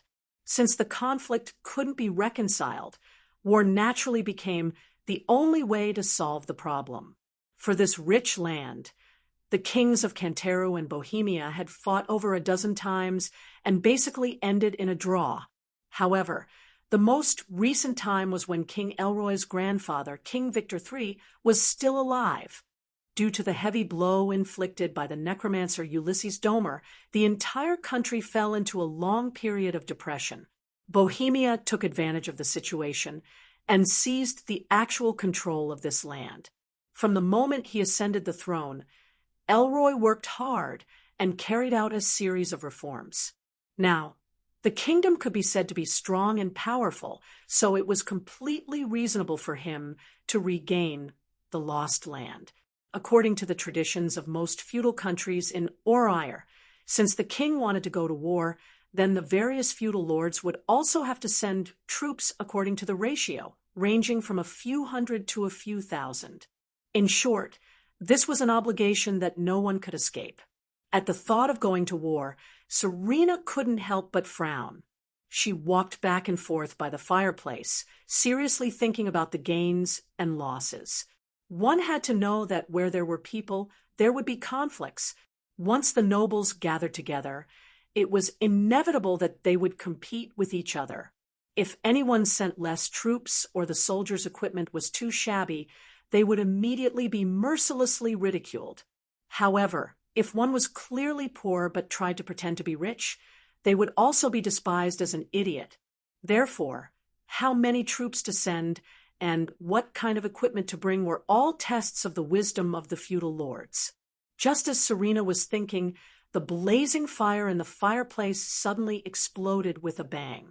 The scorching flames instantly ignited the long dress she was wearing. But what was surprising was that although the dress was burned, her skin, hair, and eyebrows were all fine. The bearskin and carpet that were just a step away were also fine. Chapter 992. The dress was quickly burned to ashes by the flames, and as the black ashes fell, large patches of white and smooth skin were exposed. Shirley was the first to react. She quickly grabbed a blanket and wrapped it around her mistress to prevent her from accidentally exposing herself. Soon after, Laurent also came back to his senses. He quickly covered his eyes with his hands and retreated out of the room. His actions were so fast that he did not seem like a fatty who weighed more than 100 pounds. But why am I not hurt? I don't even feel anything? Serena looked confused, as if she could not believe what had happened to her. Shirley was only a 12-year-old village girl. How could she explain such a complicated and strange question? She could only reply weakly, I'm sorry, madam. I'm not too sure. Serena was obviously asking casually. She did not expect Shirley to give her any explanation at all. In order to confirm her guess, she carefully reached her right hand into the fireplace. The result was a shocking scene. The flames in the fireplace seemed to be pulled by some invisible force. They revolved around her arm. The scene was beautiful and gorgeous. Just as Serena was unknowingly indulging in it, the flames suddenly spewed out and entered her lower abdomen. In the blink of an eye, they disappeared without a trace. Shock, confusion, puzzlement. She did not understand what this meant at all. She immediately shouted at Shirley, "Quick, go and get Priestess Bertha. I need her help." The girl nodded her head in panic and ran out in a hurry. Not long after, she returned with a middle-aged woman in a simple linen robe. "Your lordship, I heard that you were burned. Where are you? Let me see." As soon as she entered the door, the priestess called Bertha approached her. She wanted to find the wound and start treating it. "No, I'm not hurt. The reason why I asked you to come is to borrow the wisdom of the God of Guardians to explain what is going on." As she spoke, Serena once again reached her hand into the fireplace. In her opinion, such a strange situation could not be described with words. It was better to show it on the spot. As expected, the flames once again displayed a strange scene. However, this time it did not revolve. Instead, it formed a flame-shaped mark. Bertha's eyes widened. She could not help but exclaim, "Oh, God of Guardians!" This was the ability to bathe in fire without burning. "May I ask if your family has the fire elemental bloodline or the red dragon bloodline?" Serena furrowed her brows and tried her best to recall. Soon, she shook her head. "No, The only special bloodline that our family has is the elves. However, that's something that happened hundreds of years ago. Now, it's so thin that it can be ignored. That's the child in your belly. Can you tell me who the father is? The priestess asked. As a priestess, she was able to determine the gender of the fetus, whether it was a boy or a girl, whether it was a twin or a multiple, by the time the baby was 5 months old. I'm very sorry. Due to some special reasons, the child's father is in a very faraway place right now. I'm afraid you won't be able to see him. Serena sighed, helplessly, as she stroked her protruding belly. Any woman would want her man to be by her side when she was giving birth. Even a strong female knight like her was no exception. Sensing that fleeting sadness, Bertha immediately comforted her. Don't worry, the God of protection will definitely protect the child's father and ensure his safe return. Lastly, I'll take the liberty to ask if the child's father has any relatives. Can you arrange for me to meet him? This is very important. It will determine the child's future. No mother would not love her child. Serena immediately nodded when she heard that the child's future was at stake. Of course, they all live in the castle. I'll get someone to bring one over. After saying that, she turned to Shirley and said, Quick, bring Miss Bobla here for the priestess to see. A few short minutes later, Andre's little sister Bobla walked into the room with sleepy eyes. She mumbled softly, I'm so sleepy. Where am I? As soon as she finished speaking, she fell into a deep sleep on the chair closest to her. She didn't seem to notice that this was no longer her room. The priestess gently walked to the girl's side and pulled out a strand of hair. She then cast an unknown divine spell as quickly as possible. A second or two later, the fiery red hair fluttered back to its natural state. Serena, who had been waiting by the side, asked impatiently, How is it? Is there a result? Staring at the burnt hair in her hand, Bertha explained in a deep voice, based on the degree of spontaneous combustion and the intensity of the flames, I'm 100% sure that she has a thin fire elemental bloodline. Normally speaking, such a fire elemental bloodline would not be able to trigger such a powerful resonance. Therefore, I concluded that the child's father must have undergone an intergenerational awakening, and the source of the bloodline must be very powerful. That's why the child in your womb has such a pure affinity for fire. Don't worry, once the child is born, you will slowly return to normal. At most, your resistance to fire will be several times stronger than ordinary people. Fire elemental bloodline? You're saying that my daughter will be born with a special bloodline? Serena's face was full of surprise and excitement. She couldn't help but be excited. The appearance of a special bloodline meant great power. It also meant that a noble family would enter a period of rapid growth in the next few generations. That's right.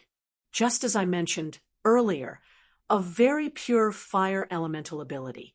However, you'd better be mentally prepared. The child's appearance after birth will be somewhat different from ordinary people. The priestess was afraid that there would be a misunderstanding when the time came, so she hurriedly took precautions. After all, most of the commoners on the continent were very ignorant.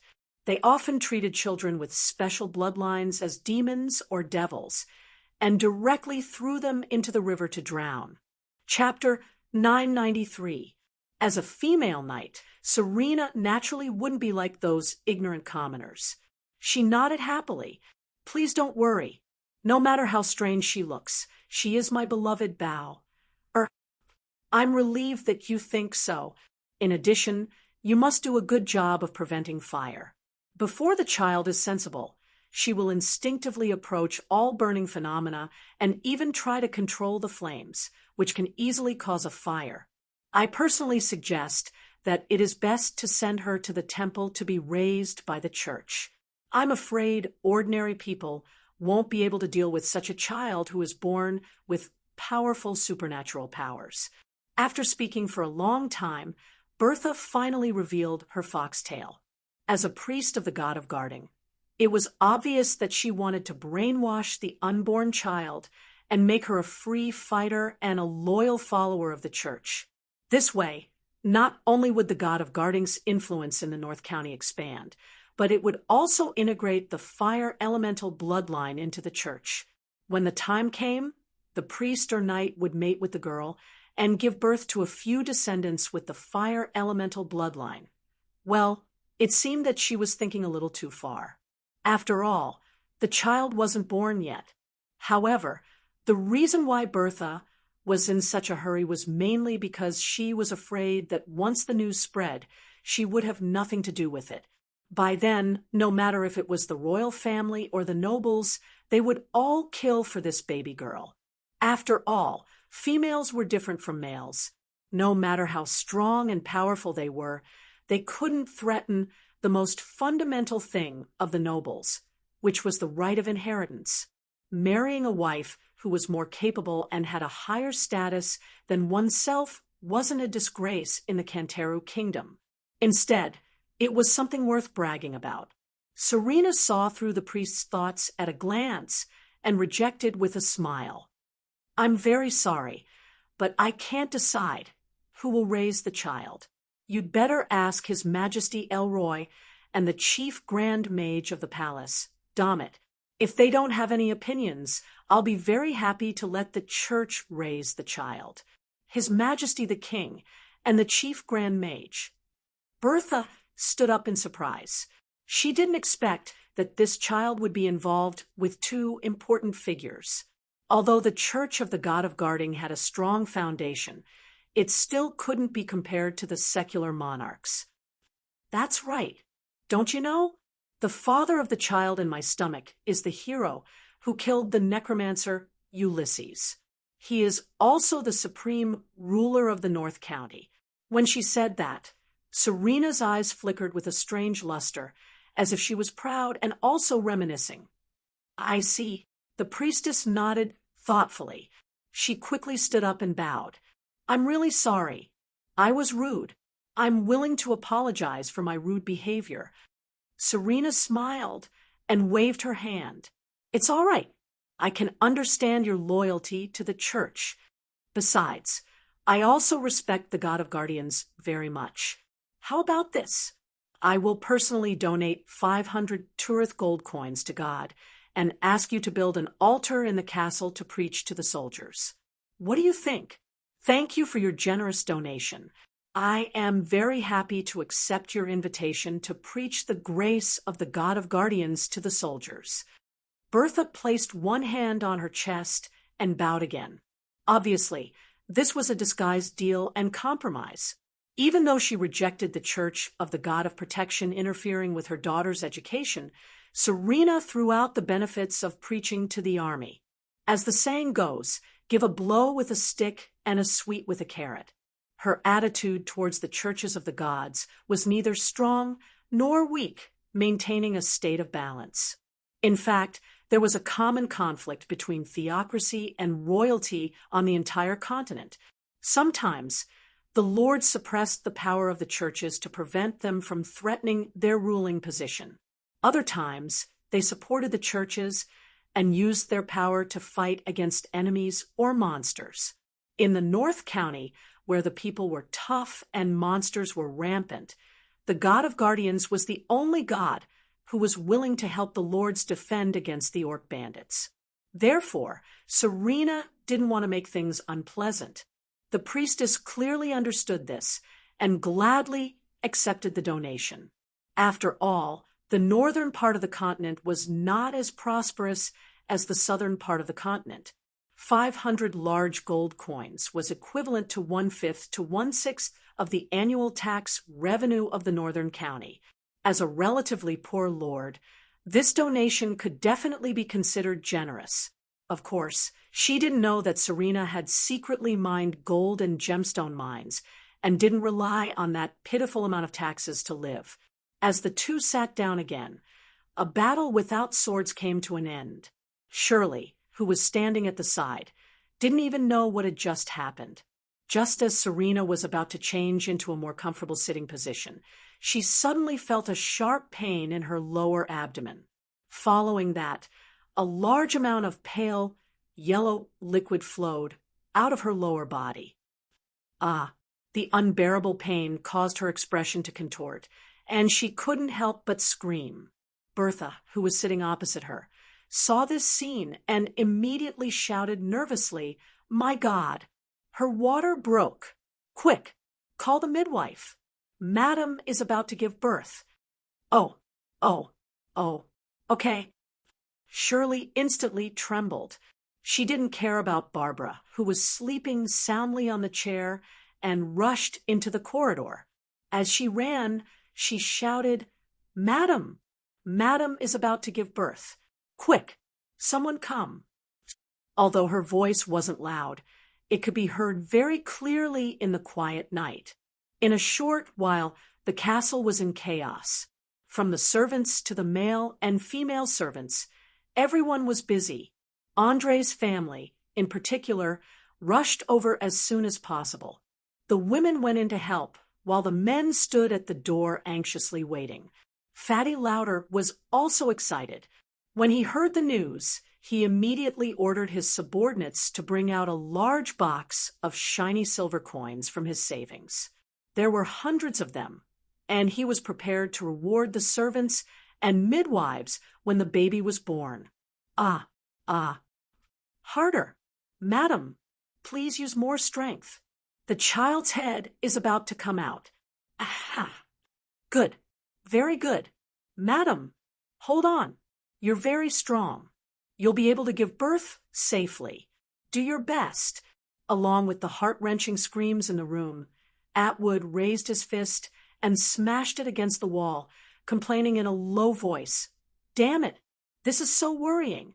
Is giving birth so painful?" "Shut up. Just stay there obediently. That's how a woman gives birth. Your mother took more than 4 hours to give birth to you. You almost lost your life." Algernon glared at his eldest son and reprimanded him in a bad mood. Seeing his father angry, Atwood immediately shrunk his neck. Although he was now the captain of 100 guards and a professional warrior, he still had an instinctive fear of his father. Chapter 994. Waiting for labor was undoubtedly a very uncomfortable thing, but the woman in labor was even more uncomfortable. Serena felt as if her lower body was being forcefully torn apart by something, and the unbearable pain constantly attacked her brain. Her 2 hands gripped the armrests on both sides of the bed tightly. Under the immense strength of the night, the hardwood armrests had already begun to deform, and 2 very obvious handprints appeared where she gripped. Due to using too much strength, her face was a little pale, and her lips were trembling slightly. Her eyes were bulging, and sweat was flowing down her forehead. Serena, who had a near-death experience, even felt that the current situation was 10 times scarier than death, especially the pain that did not stop for a moment. It could completely drive someone crazy. All the best. You can do it." Shirley stood at the side and encouraged her with a basin of boiling water. Although she was only in her teens, the children of the poor were already in charge. She already knew how dangerous it was for a woman to give birth. Heart, I will ride. Night, I will not be defeated by pain. As the last word was roared out from her throat, Serena suddenly exerted force and used her hands to crush the armrests. Out! It's out! The child is out! It's a young lady! A midwife cried out in ecstasy. Quick, slap her butt! Let her cry out! Another experienced midwife reminded loudly. The midwife quickly raised her hand and slapped the baby's butt. Slap! Wah, wah, wah, wah, wah. A loud cry immediately reverberated in the room. Everyone present had a joyful smile on their faces. Crying meant that the baby's lungs were working normally, and it meant that she was healthy. Serena, who looked a little weak, could not wait to order, "Bring her over for me to take a look. Please be careful, Ma." The midwife wrapped the baby in a blanket and brought her to the bed. Serena carefully took the baby and looked at her daughter carefully. Her eyes were filled with the radiance of motherhood. As she had just been born, the little one was slightly wrinkled and was no different from an ordinary baby. The only difference was the color of the fetal hair. Generally speaking, most babies, regardless of their race, would have dark hair. They would be either black or dark brown, and some might even be slightly yellow. However, this little guy's hair was as red as a flame. After observing for a while, Serena handed the baby to the priestess waiting by the side and asked softly, "Can you do a blood test on her now?" "Of course. It's my honor." Bertha hurriedly stood up and bowed. She placed the little fellow on the table and closed her eyes to pray. After more than a minute, she suddenly opened her eyes and shouted, "In the name of the God of protection, please show me the power of this child's bloodline." Boom! It was accompanied by a loud bang. The baby girl's body instantly released a terrifying flame, directly burning the blanket wrapped around her body, along with the tables and chairs within 2 to 3 meters around her. She was like a high and mighty deity floating alone in the air. Her 2 eyes, which had just opened, were releasing endless majesty. "Mortal, who gave you the guts? How dare you spy on my descendants? Do you think that pitiful deity can really protect you? Remember, my name is Isoldezer, the fire elemental prince, the controller of the flames of wrath. If you dare to offend me again, I will burn your soul to ashes." After saying these words in a roaring voice, the soaring flames were quickly extinguished, and the baby girl slowly fell to the ground.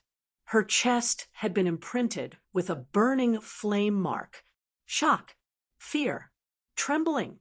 Although the knowledge issued a warning through the baby, the terrifying aura of the fire elemental prince still frightened everyone in the room, especially Bertha, who was trembling all over.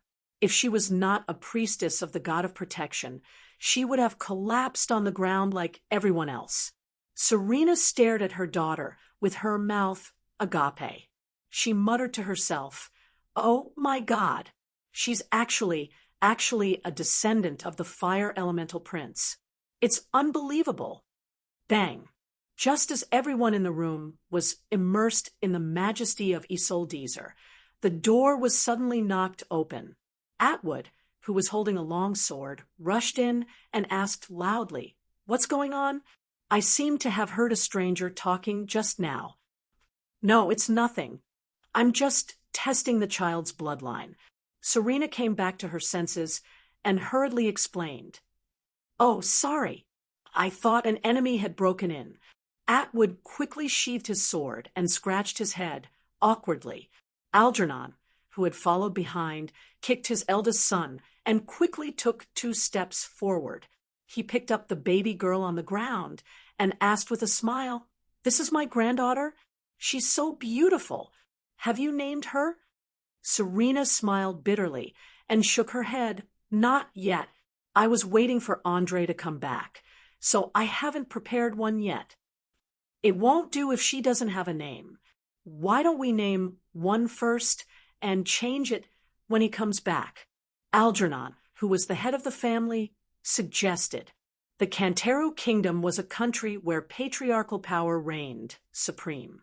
Among everyone present, only he had the right to say such words. "All right, I'll follow your arrangements. I'm a little tired now and want to rest for a while." Serena opened her mouth and yawned as she spoke, rubbing her heavy eyelids. Algernon nodded. "Thank you for your hard work. Have a good rest and leave the rest to us. Don't worry. Even if the orcs invade en masse, I'll be able to help you hold them off." Since the mistress of the castle wanted to rest, it was naturally impossible for the unrelated people to continue staying in the house. They were all chased out, leaving only her personal maid, Shirley, to help Serena clean her body and clean up the leftover rubbish. Fatty Rotter let his subordinates carry a box and distribute 10 great silver coins to everyone who participated in the midwifery as a reward. At the same time, he asked the kitchen to increase the amount of food. Whether it was bread, meat, or ale, they were all provided in unlimited quantities. Everywhere he went, there was a joyous atmosphere. As for the baby girl, after she was cleaned, she was directly taken care of by Andre's mother. She had successfully raised 3 children and had enough experience to deal with all this. Just as more than half of the castle was celebrating, an eagle silently leaped from the roof and flew quickly in the direction of the royal capital. A few hours later, a spy quietly came to King Elroy's bedroom and reported in a hoarse voice, "Your Majesty, we just received news that the current ruler of Northshire, Lady Serena, has just given birth to a daughter. Both mother and daughter are safe, but something strange seems to have happened in the delivery room. I think it's necessary to send someone to personally investigate." Chapter 995. "Oh, have you heard any news?" Elroy sat up from the bed and asked through the gauze curtain.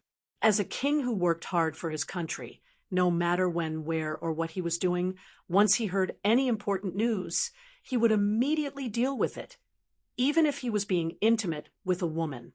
The spy maintained a kneeling posture and answered without raising his head, "Yes, Your Majesty. According to the information sent back by the falcons, the baby seems to be a little special. Even the fetus on her body is strangely red." "Red fetus?" Elroy suddenly pulled open the curtain, his eyes showing unconcealable surprise. "Has Master Dommett read this information? What is his judgment?" "It has been sent. Master Dommett believes that the baby may have a special bloodline. The possibility of her being a descendant of the fire element is more than 50%. The possibility of her being a descendant of the red dragon is more than 30%. And the remaining 20% is a descendant of demons, devils, or other lower planes. The specific situation cannot be determined unless we can get some blood, hair, or something like that." The spy answered in a calm tone. He seemed to be like a rock. No matter what happened, he would not be emotional, even if he saw a naked woman lying next to the king, and this woman happened to be the wife of the prime minister. In fact, in Orire, most kings would find themselves mistresses or lovers. Usually, these mistresses were either the wives or daughters of the nobles or the ministers under their command. Some nobles even saw it as an honor for the king to take a fancy to their wives. It was said that King Patrice II of the Kingdom of Bamia even gathered the wives of the nobles under his command and formed a group of 72 beautiful women. No matter where he went, he would take them with him. From time to time, he would invite their husbands to have a group of sex parties. It was extremely promiscuous. Elroy had less than 10 mistresses at the moment, which was nothing compared to the number of mistresses he had. The king walked back and forth barefoot, as if he was thinking about something. After a full 3 minutes, he stopped and said to himself in a very playful tone, "Interesting, this is really interesting.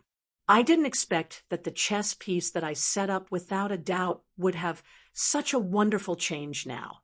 Seeing that the king's mind was beginning to wander again, the spy hurriedly reminded him, "Your Majesty, our people are ready to go.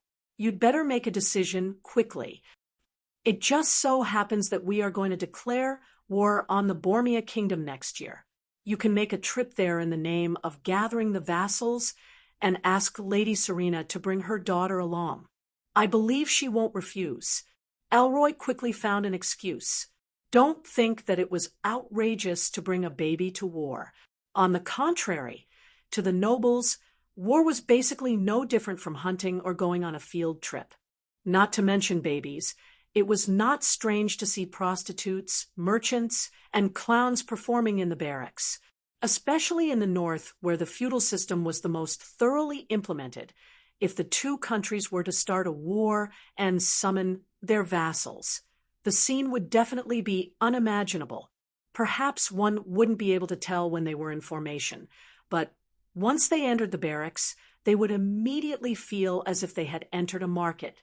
In order to reduce the logistical pressure and ease the tension of the soldiers, no matter where the army went, there would always be a large group of merchants following behind them. On the one hand, they would provide necessities such as food, clothes, ale, weapons, armor, women, and so on. On the other hand, they would purchase the spoils of war from the hands of the soldiers and nobles. Some of them even did business in human trafficking. Driven by the huge profits, the merchants were like greedy flies, constantly circling around the army. The nobles also felt that having a caravan following behind them would solve their logistical problems very well. Thus, the two sides hit it off, forming a stunning win-win situation. In addition, the nobles would often bring a lot of stunning things in order to make themselves more comfortable during the war, such as beds, pillows, carpets, bathtubs, mistresses. In short, there was nothing that they couldn't do. It was said that a few hundred years ago, the king of the Saxe kingdom would bring everything in his bedroom with him when he went to war, including a large number of paintings, sculptures, handicrafts, and so on. Just to protect these expensive gadgets, he would need an army of 300 people. Many small nobles of the enemy countries saw such an amazing amount of money and bowed down at his feet. As a result, there were only a few battles along the way, and they succeeded in flattening the small duchy that provoked them. To some extent, the war between human countries was not cruel. It was more like a grand armed parade. Many times, as long as your army was large enough, you could force the enemy to surrender and return to the negotiating table. The reason was very simple. Because of the feudal system, the country was not the country of the king alone, but the country of the entire noble class. Once they were scared out of their wits and were unwilling to fight, the king could do nothing but lower his noble head and slowly settle the score in the future. As for the unequal treaties, war reparations, and ceding of land, the king would bear most of it anyway, and the rest of the small costs could be shared by everyone. It was much better than fighting a war and losing the territory. The spy nodded softly. Understood. I'll arrange it right away. In addition, there is another news. It is said that Baron Iverson, who was transferred to the South by you, has been flirting with Duke Lucian of the Kingdom of Bormia recently. Humph. Don't worry about him. After we finish gathering the troops next year, he will soon be honest. Elroy sneered and waved his hand.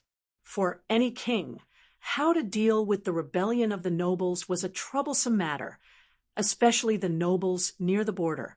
Every few days, they would change their allegiance. Perhaps they would follow the king in the north for a few years and then follow the king in the south for the next few years. They were the perfect example of taking care of anyone who fed them. In that case, I'll take my leave first.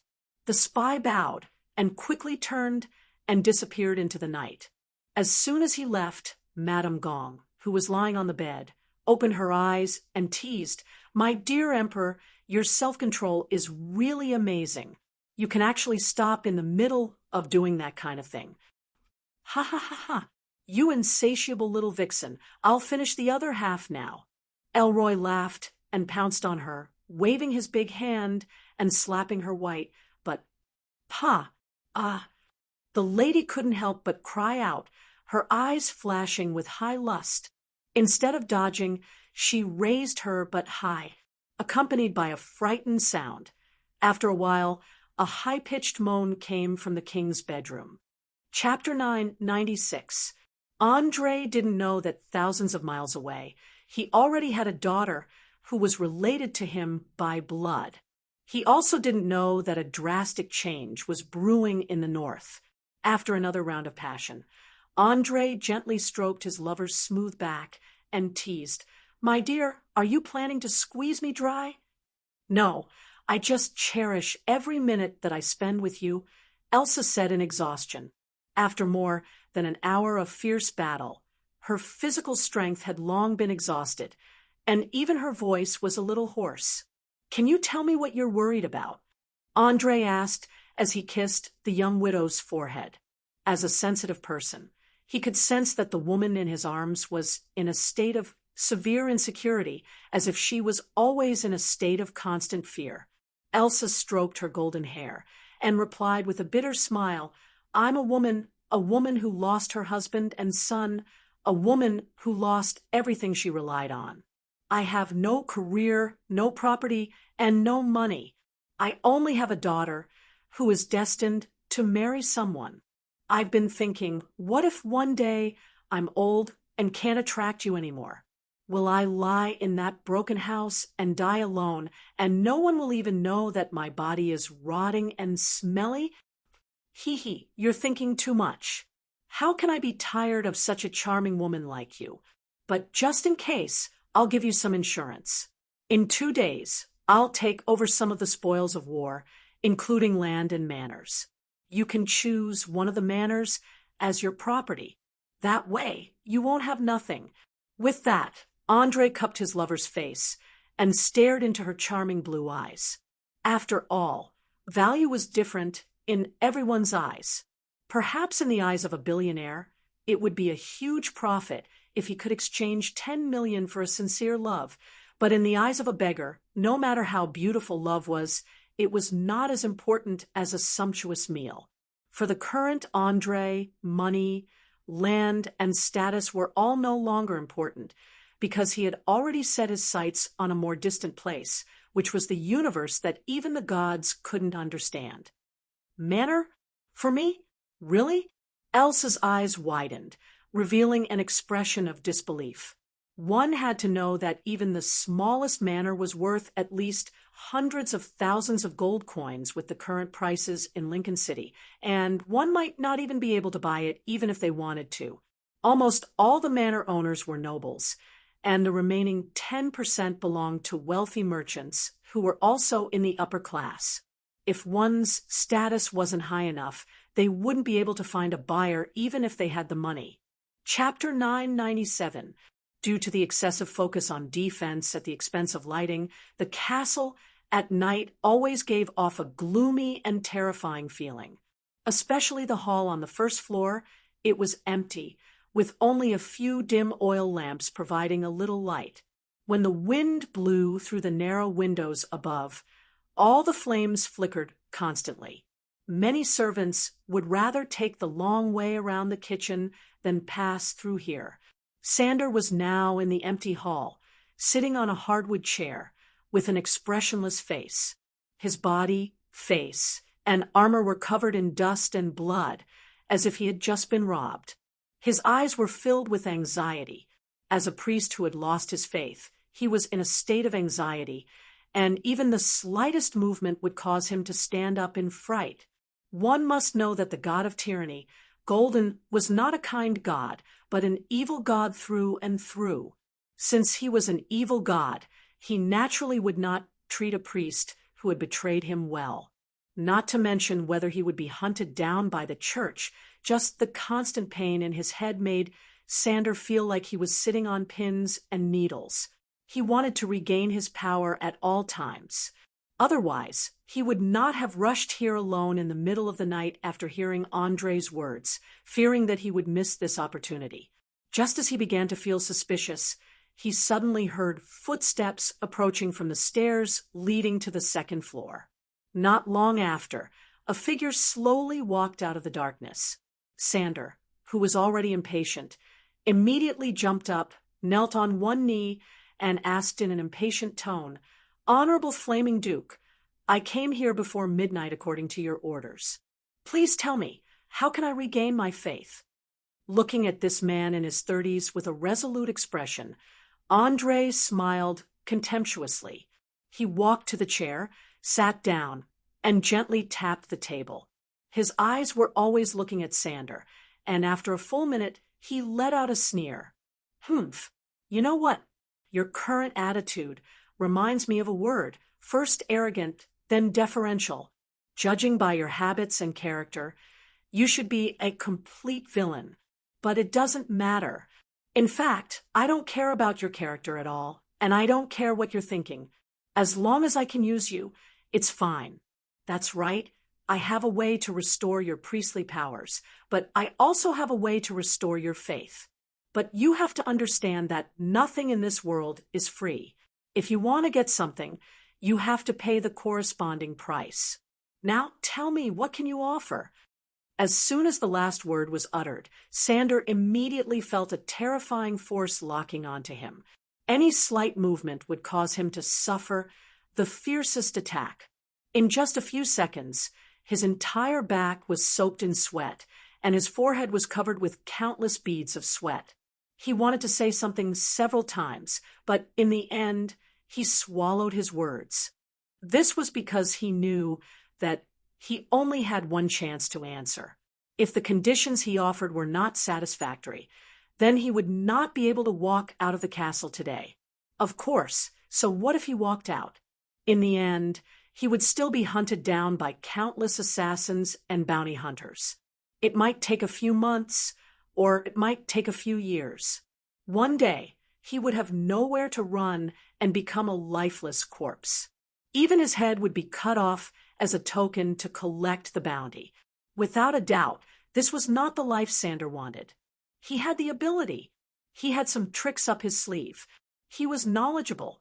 He had an ambition that would never be satisfied. He longed to obtain higher power and status. In the process of learning in the Church of the God of Tyranny, he had fully understood that might was the essence of truth. After pondering for more than 10 minutes, he mustered up his courage and tore off the dirty armor on his upper body. Following that, he tore off his clothes, revealing his hairy chest. He shouted loudly, "I am willing to give up everything. My heart, my thoughts, my life. As long as you can help me regain my strength. Give me power. I would rather be a loyal hound by your side." Perhaps because the voice was too loud, the Krarhound pup sleeping in the corner of the hall woke up and whimpered.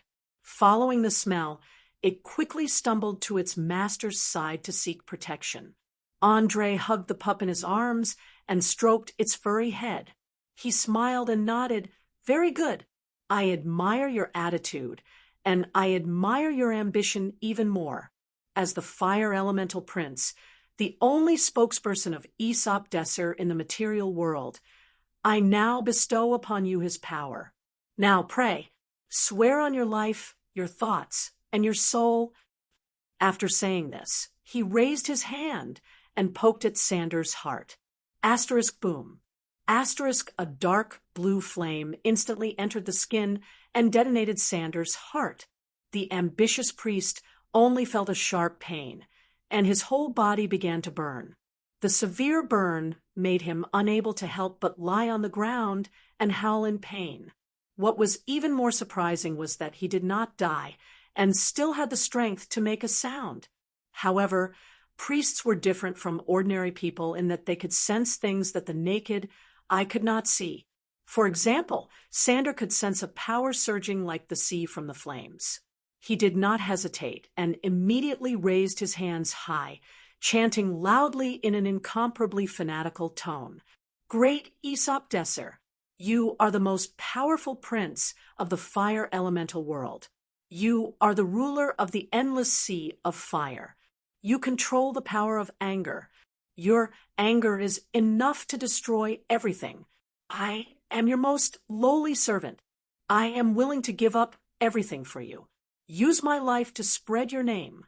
Let all mortals tremble in fear before your supreme power."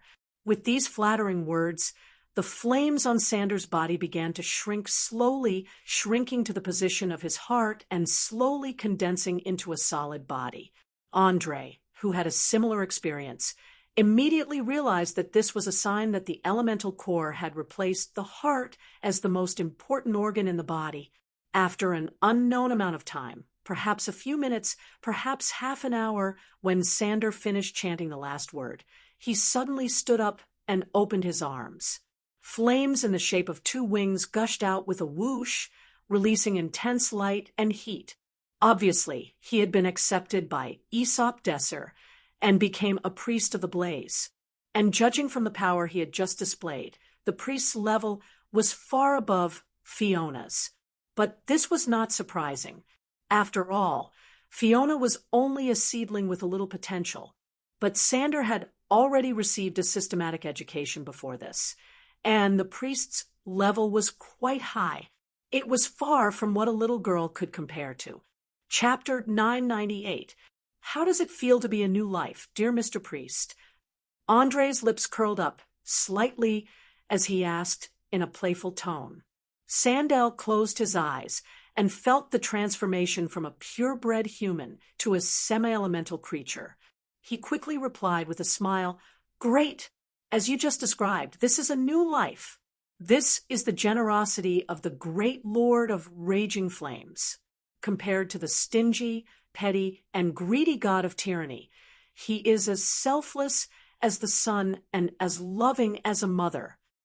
Although Andre already knew that more than 80% of priests would flatter the object of their faith, he still couldn't help but want to laugh after hearing it with his own ears. But considering that he was also a chosen of Acer Desser, he held back at the last moment and nodded gently. "Not bad.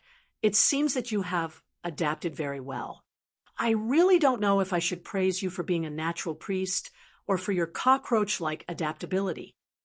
Either way, it is an affirmation of my ability. I gladly accept it."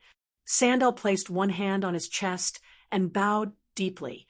After becoming a priest, he could clearly feel the powerful power of Acer Desser in Andre's body, so he was particularly respectful. According to the general rules of Aurère's clergy, the status of the chosen would always be above that of all priests. "Tell me, what are your plans after regaining your faith?" Seeing that Sandel was so humble, Andre didn't want to force him too much and directly asked the most important question.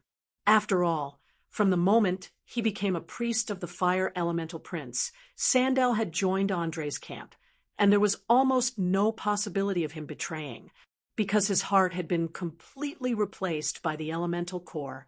Once he angered Acer Desser, he would lose not only his priest level, but also his life. As soon as he mentioned his plans, Sandel quickly put on a fanatical look and said loudly, "Of course, it's to spread destruction and death. Let the mortals see the power of the Lord of Raging Flames. Let them learn to fear, learn to obey."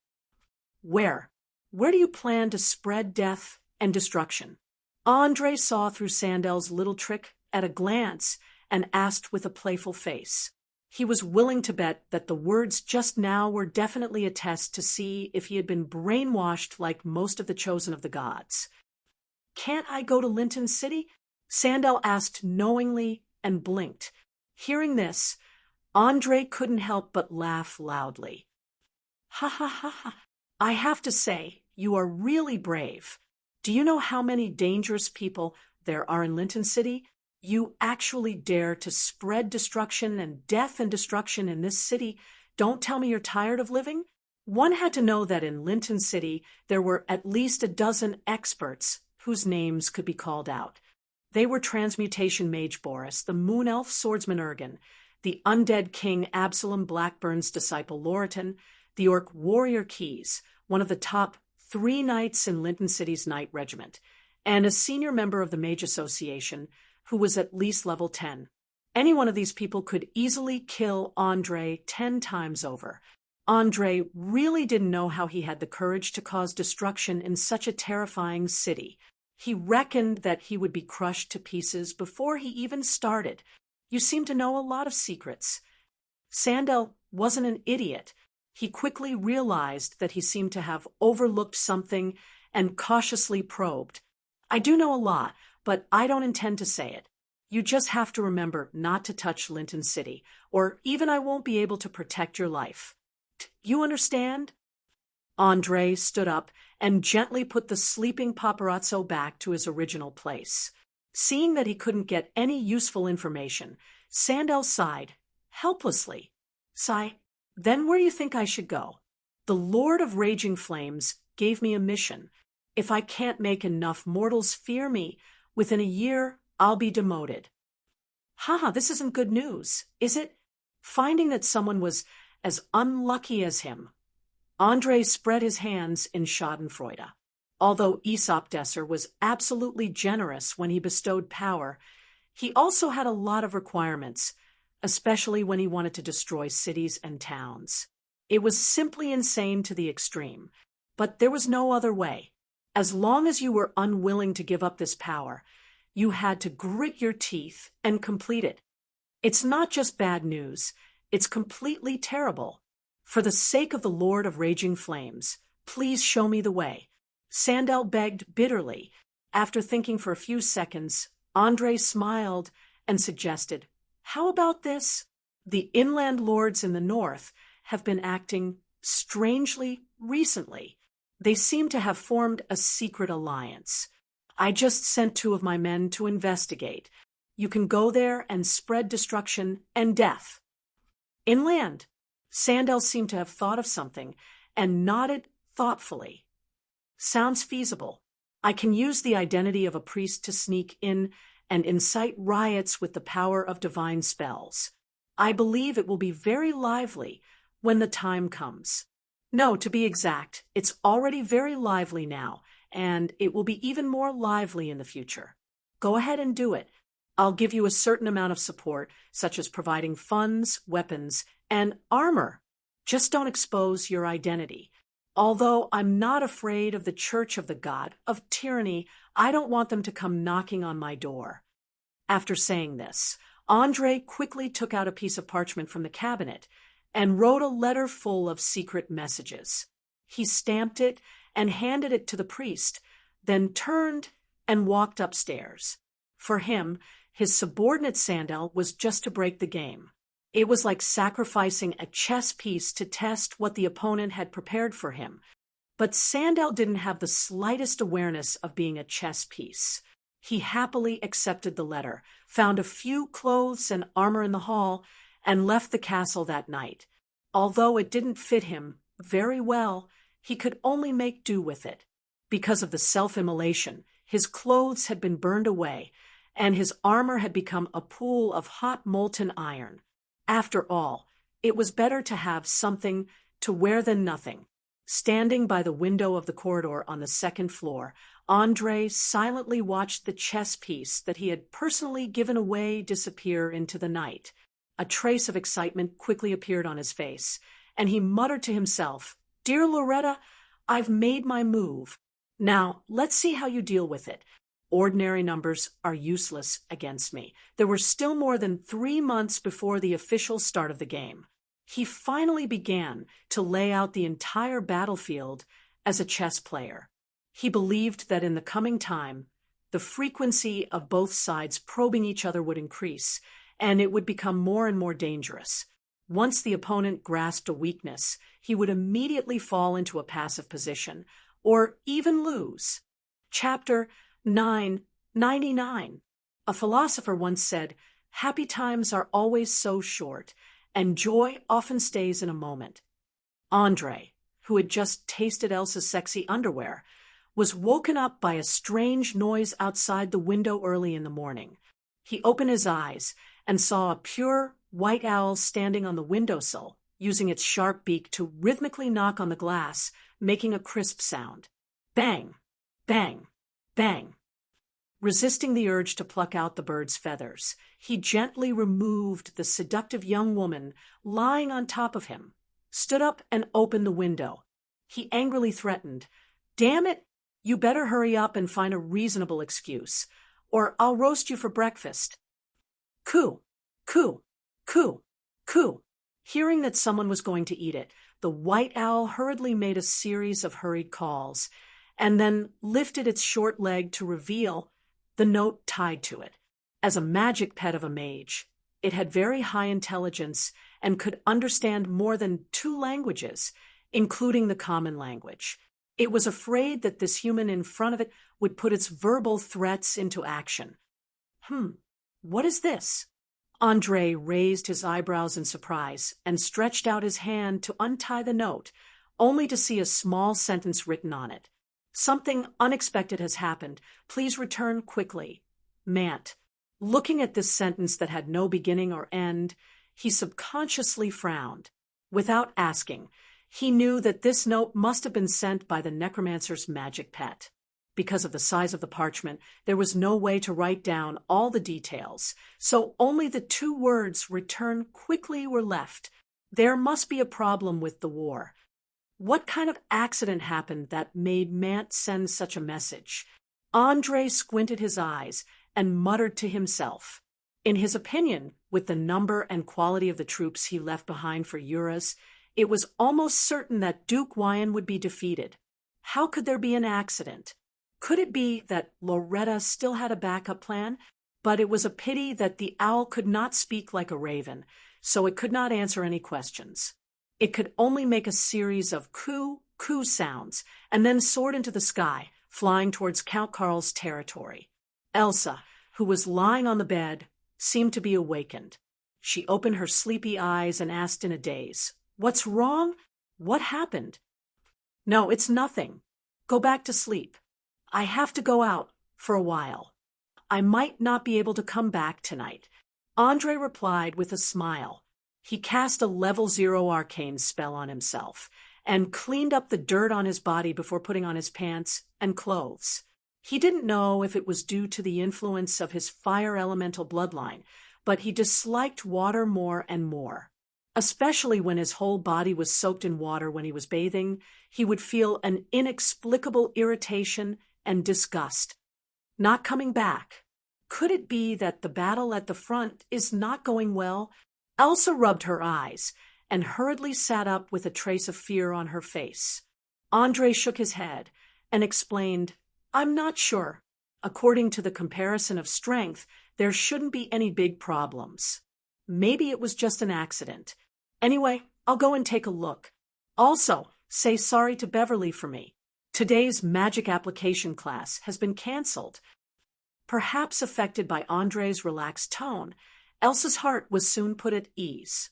She pursed her lips and teased, "You'd better tell Beverly's class yourself. I don't want to annoy this naughty little demon. You know, she has been looking forward to your class for months. Now that it's canceled, who knows what she will do? Don't forget, I'm just an ordinary woman. I can't deal with a mage apprentice." Okay. I'll explain it to you when I come back." Andre put on a pair of boots with a bitter smile on his face. To be honest, he was not a qualified teacher at all. Ever since he took the little girl in, he had only taught her a few classes. Most of the time, he was in the state of letting her learn by herself. Of course, in terms of knowledge and materials, he was quite generous. He provided a lot of related professional books and a large number of spells. Seeing her young and handsome lover talking to her in the tone of a husband and wife, Elsa suddenly had a feeling of being surrounded by happiness. She hugged Andre's waist tightly from behind, feeling his slightly broad and strong back. After a full half-minute, she whispered, "Be careful. Don't worry, I'm the Flaming Duke, immortal in flames. A few inland nobles won't be a threat to me." However, Andre was never the kind of person who would delay his work because of women. After a few minutes of lingering, he stood up and opened a spell book to prepare for today's magic. It didn't take long for him to finish his preparations. After chanting an incantation, he disappeared from where he stood. With the help of Mant's secret imprint, he used only 1 second to make the positioning. He forced his way through the crack between the planes and appeared in the hall of a castle. "Who's there? Don't move.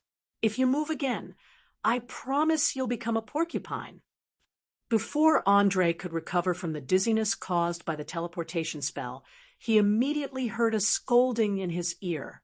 He shook his head hard and suddenly found that he was surrounded by strangers. Among them were a few soldiers with crossbows, their expressions extremely nervous. "Where is this? Where's Mant? Andre was not the least bit intimidated by this small scene, and directly asked.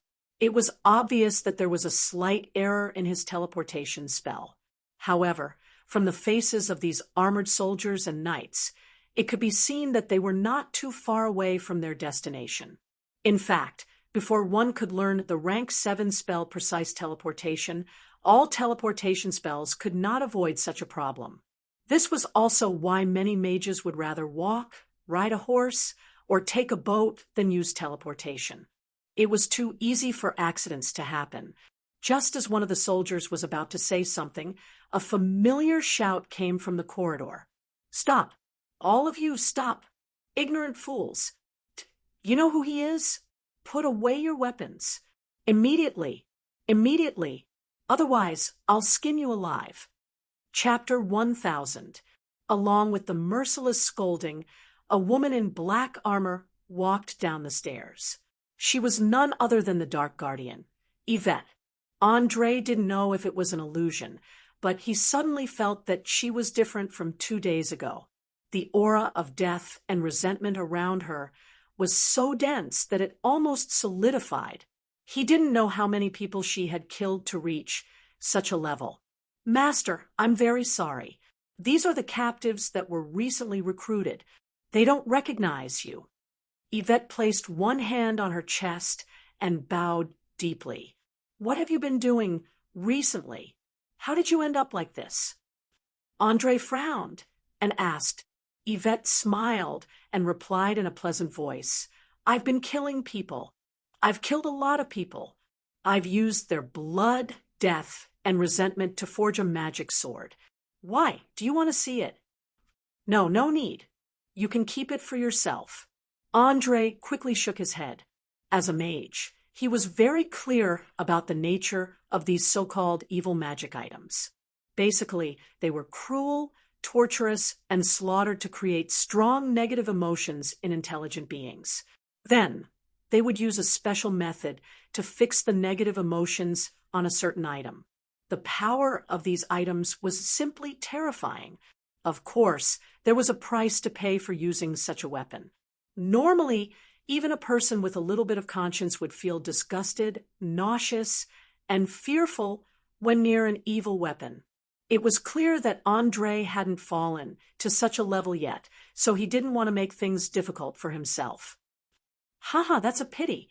I wanted to ask for your opinion." Yvette's lips curled up slightly, revealing a bloodthirsty smile. The Dark Guardian was originally the backbone of the evil faction.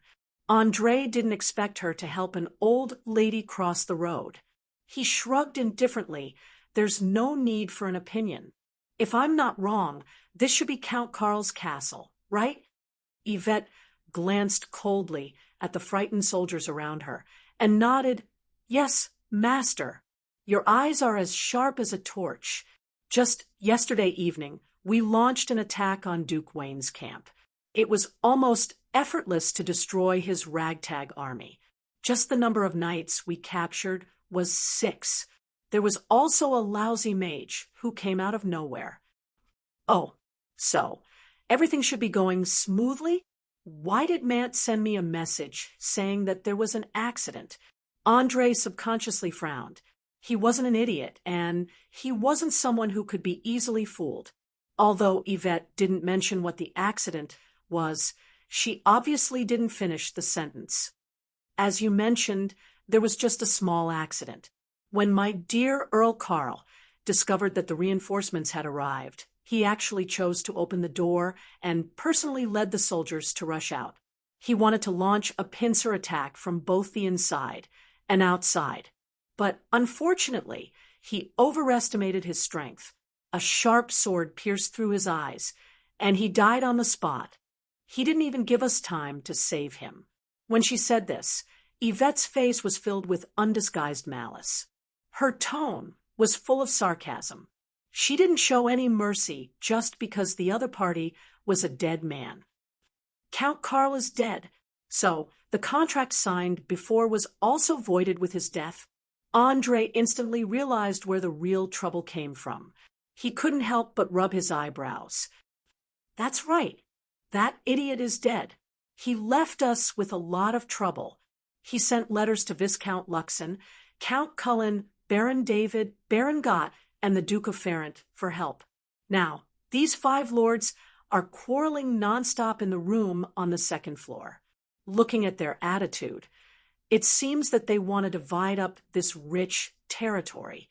Lady Gloria and her daughter couldn't resist at all, so they could only ask us for help.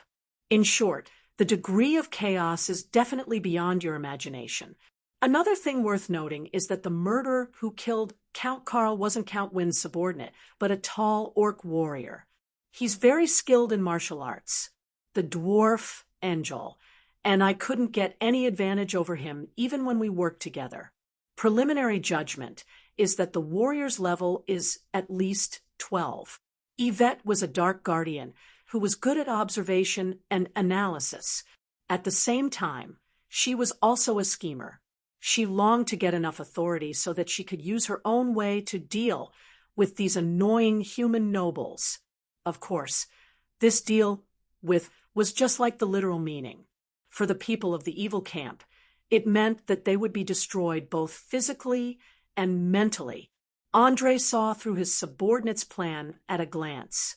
He smiled and shook his head. All right, I understand.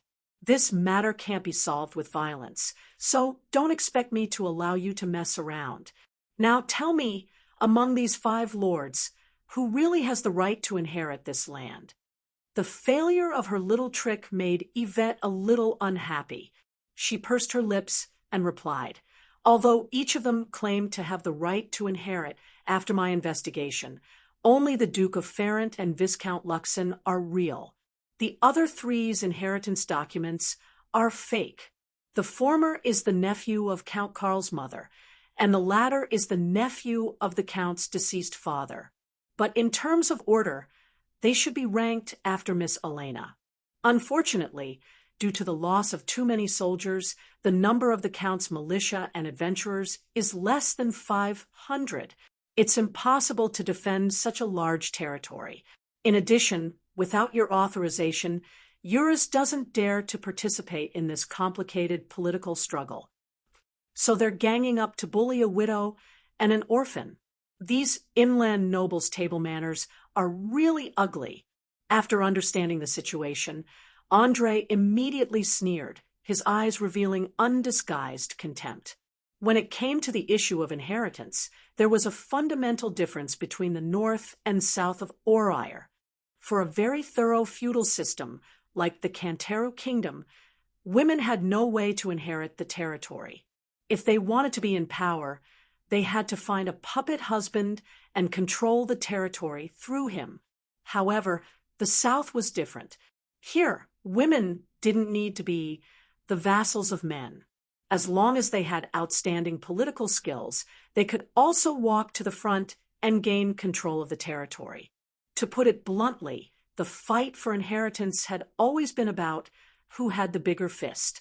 Andre dared to guarantee that all the lords in the castle added together wouldn't be as powerful as his fist. So, whoever he supported would become the owner of this land.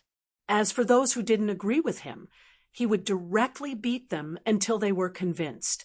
If the first time wasn't enough, then the second time. If the second time wasn't enough, then the third time. Chapter 1001. In the guest room on the second floor of the castle, the argument was still going on. What? You want the land beside the river valley? Absolutely not. That's right next to my territory. It should belong to me. Baron Gott, who had a head full of thick hair, slammed the table hard. He was so angry that he looked like a mad lion. Unfortunately, although he looked a little scary, he was the weakest among the 5 lords. The other 4 didn't even have the mood to roll their eyes. The Duke of Ferrant, who was the most powerful, snorted and continued, I think it's reasonable for the river valley to be divided under my rule. After all, I have the right of inheritance, unlike some people who forged documents. Who did you say forged the certificate? Earl Cullen suddenly stood up and shouted at Two Eyes. He was the second most powerful lord among the five, so he wasn't as afraid of the Duke of Ferrant as the other three. Humph, you know who I'm talking about. According to the ancient tradition, you don't have the right to inherit after 3 generations. Don't think you can get away with it just by changing your family's genealogy. Isn't that right, my dear Viscount Luxon? The Duke of Ferrant looked meaningfully at the young man sitting opposite him. As the only 2 who had the right of inheritance, Viscount Luxon was his natural ally, at least when it came to dealing with the other 3 lords. The young man smiled and nodded. You're right. That's great. A true noble comes from a noble bloodline, and the family's genealogy proves the root of everything. I can't imagine a noble who can change his own family's genealogy at will. Maybe his birth is fake. Although there wasn't a single word of profanity in this sentence, the other 3 lords' expressions changed drastically. Their eyes were filled with murderous intent. For a noble, questioning their family's bloodline was equivalent to pointing at their nose and calling them bastards. It was one of the most extreme insults. Even the Duke of Ferrant didn't expect this to come out of the young man's mouth. He was stunned and didn't know what to say. After all, suppressing his competitors was one thing, but completely falling out with them and becoming sworn enemies was another. He didn't want to create so many enemies for himself. Seeing that the atmosphere in the room was getting tenser and tenser, Elena, who was hiding at the side and shivering, couldn't help but cry out loud. She was so sad that no matter how her mother tried to coax her, it was useless. This cry formed a strong contrast with the 5 nobles who were at daggers drawn. It was like a political satire from the Middle Ages, full of a dark aura. While comforting her frightened daughter, Gloria lowered her voice and asked Euras, who was silent beside her, "Sir Commander, you personally defeated the army of Duke Wyan. Are you going to let them be so arrogant?" "I'm very sorry, madam. The order I received was to help your husband defeat the enemy. I don't have the right to participate in politics." Euras shrugged helplessly. To be honest, he did not have a good impression of this unscrupulous inland noble. But he had no choice. As a person who had just been entrusted with an important task, he had to stick to his word and not do anything out of line. Otherwise, he would lose Andre's trust. Euras was no longer a willful, frivolous, and righteous young man. He was a leader who shouldered the prosperity of the entire tribe. If his behavior made Andre unhappy, then the people who were still suffering would lose the land they were about to get. "Ha! Well, it seems that I've made things difficult for you." Gloria smiled bitterly and sighed. Her eyes revealed a look of despair. Just when she was considering whether to take her daughter back to her parents' home and seek protection from her father, a loud noise suddenly came from beside her ear. Bang! The originally closed door was kicked open by someone and flew up and slammed on the table. The 5 people who were quarreling were shocked. Who dares to break out of this room? Don't you want to live anymore?" Baron Garter, who was suppressing his anger, pulled out his sword and roared madly at the door. But before he could see clearly who it was, he felt a black shadow rushing in front of him. Then something slammed into his stomach. His silver armor instantly caved in, and he fell to the ground with a plop. He spat out the wine he had just drunk. "Humph! Idiot! Watch your stinky mouth. Master didn't allow you to speak." Along with the contemptuous words, Yvette's figure slowly appeared from the dusty air. She had a chilling smile on her face. "All right, just a warning is enough. Don't kill him by accident. Otherwise, it will be troublesome for me to deal with it. Also, it's a sin to scare the beautiful and cute Elena," Andre said as he walked in from outside. His whole body was emitting a strong aura. He purposely used the power of the arcane eye to forcefully mobilize the magic energy in the air. Although it was not enough to form a magic effect, it was enough to make the people around him feel suffocated. Seeing that the person he was loyal to had appeared, Euros quickly stood up and walked forward. He knelt on one knee and handed over the thin sword that he always carried with him. "My lord, I have completed the task you gave me. This is the sword of power that you have bestowed upon me. Please take it back." Andre picked up the thin sword and nodded with a smile. "I have heard. You did well. As for the little accident at the end, it was not your fault. Now, get up and introduce these greedy guests to me." He did not show any mercy to the lords present. He purposely emphasized the words greedy and guests. His meaning was obvious. He wanted to reveal that none of them could invade Count Karl's territory. The Duke of Ferrant was enraged by this tough attitude. He immediately threatened, "I don't care who you are. Leave now. Otherwise, you will be the enemy of all 5 of us." "Enemy? Ha ha ha ha. I'm sorry. Perhaps this is a little hurtful, but I still have to say, you are not worthy to be my enemy." The moment the last word was spoken, Andre gave Yvette a look. The latter immediately understood. She walked in front of the Duke of Ferrant with a sinister smile, raised her spiked iron glove, and smashed it into his face. Ah, Duke Ferrant, who was in his 50s and lived like a prince, had never suffered such abuse before. He collapsed on the ground, clutching his bleeding face as he cried out in pain. Chapter 1002. I told you not to speak without my master's permission. I didn't expect you to forget it so quickly. Don't worry, I'll be happy to remind you when you forget, just that it hurts a little. Yvette shook off the blood stains on her gloves, her tone full of sarcasm and contempt. Silence! The nobles who were arguing a few seconds ago all shut their mouths, including the 2 who were lying on the ground. They were not idiots. They knew when to take a hard stance and when to compromise, especially when there were no knights around to protect them. Seeing that everyone had quieted down, Andre nodded in satisfaction. "Very good. If you cooperate early, you won't have to suffer. In order to improve our understanding, let me introduce myself. My name is Andre, a noble of Linton City. I'm also a senior member of Linton City's Mage Association and the successor appointed by the current president, Archmage Boris. Turith Valley and the Land of Brilliance are my sphere of influence. I'm here today for only one purpose, and that is to ensure that my ally Count Karl's only child, Elena, can inherit her father's legacy. No matter who tries to divide this territory, it's the same as declaring war on me. I believe that you've all seen my army.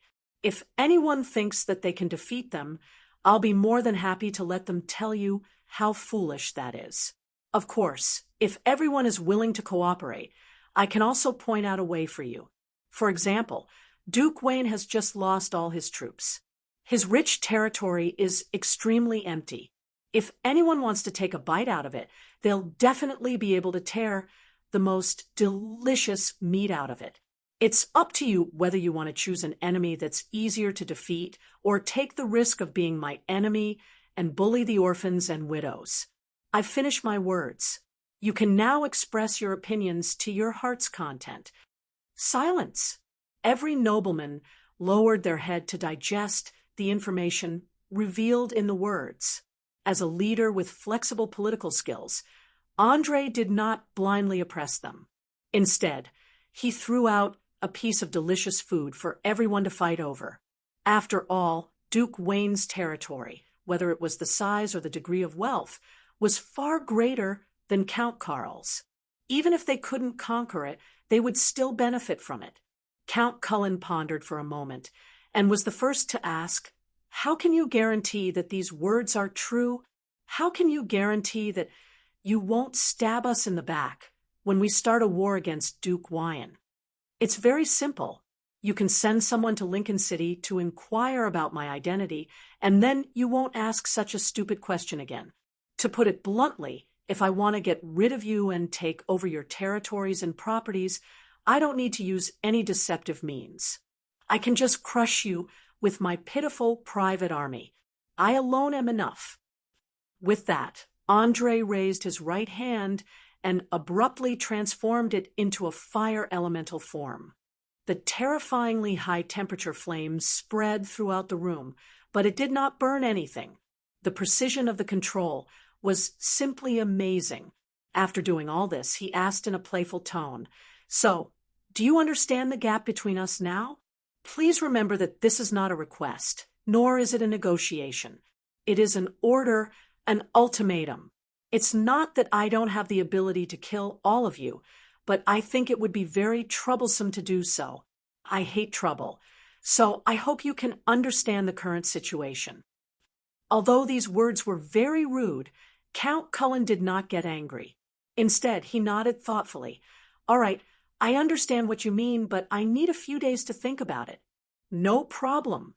My promise is valid for a week, but after a week, I will treat anyone who does not reply as an enemy. Please take care of yourselves." With that, Andre raised his hand and made a gesture to send the guests off. The 5 lords did not say anything and immediately left in a single file, disappearing at the end of the corridor. As soon as they left, Gloria quickly rushed over and offered a grateful hug and a passionate kiss. "Thank you. You really appeared at the right time. In a few minutes, they will have finished dividing my husband's territory. At that time, Elena will most likely get nothing." Andre shook his head with a smile. "You are too polite, madam. This is the duty of an ally. After all, we still have a secret agreement to fulfill. Please rest assured, when the crisis is over, I will send invitations to the surrounding lords as soon as possible according to your request." Gloria solemnly promised. She was very clear that for a long time, she and her daughter would need to live under the protection of this young man in front of her, so she did not dare to have any thoughts of betrayal. There is no rush. You should have complete control of the territory in your hands first. You should know that even though those greedy lords have been forced to retreat by me, they will never stop their dirty tricks in private, especially when it comes to influence. Even I don't have a good solution, so you can only rely on yourself to solve it." With that, Andre stepped to the window and looked at the scenery in front of the castle. He saw the 5 people who just walked out with solemn expressions. They did not say a word and returned to their barracks outside the castle. He did not know what they were thinking about. However, one thing was certain. The 2 fellows who were treated violently must be full of resentment in their hearts. It was not surprising that they would do something out of line. Gloria took a deep breath and asked in a probing tone, "Can I ask your army to stay here for a while longer?" "About 2 months will do. I need some time to recruit and train soldiers." "Yes, I will let Yvette and her subordinates stay outside the castle. If you have any special requests, you can communicate with her directly." Andre did not turn his head and pointed to the dark knight standing next to him. The latter was obviously very happy to accept such a task. The corners of his mouth curled up slightly, and he bowed slightly. "It's my honor. If anyone dares to cause trouble, I don't mind letting them see what a cold and cruel suppression is." Hearing this, Gloria instantly shivered. She had seen with her own eyes how Yvette cruelly killed captives, tortured those who were alive, and finally turned them into mindless beasts. To some extent, she was far more afraid of Yvette than those greedy inland nobles.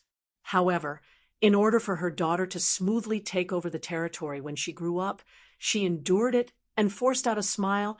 "I am relieved to have you and your army to protect me." Andre clearly saw the fear in the young lady's eyes, but he did not say anything and only smiled meaningfully. Sometimes it was not a bad thing to keep your allies in awe and fear. Chapter 1003. Andre never liked to procrastinate. After attending Count Karl's funeral, he returned to the Tues Valley and left the miscellaneous items to his subordinates to deal with. He calmed himself down to digest the magical knowledge and techniques he had obtained during this period of time. He also taught his apprentices at the same time. His days were both leisurely and fulfilling. However, as the saying went, the time of relaxation was always extremely short. After only half a month, the undead king, Absalom Blackburn, broke the peace. We have found a way to transform the mastermind. Now, it is my honor to invite you to witness this moment of miracle. After the Lich teleported to Andre's private room, he went straight to the point. He did not even have the mood to care about the servant beside him, who was dumbfounded. He pulled Andre, who had yet to react, and directly activated a teleportation spell and disappeared on the spot. Accompanied by a strong wave of dizziness, Andre only felt that his body was being squashed, passing through a layer of mysterious substance that was like a transparent film. Then, he staggered and jumped out of the space crevice, almost falling to the ground. Just as he was about to ask, a man in a luxurious dark red robe walked over directly. He opened his arms and greeted with a smile, "My dear old friend. Is this the owner of the Arcane? That's right, Walter. Don't you feel that he is different?" The undead king replied with a smile. Of course I feel it. It is just as the prophecy has revealed.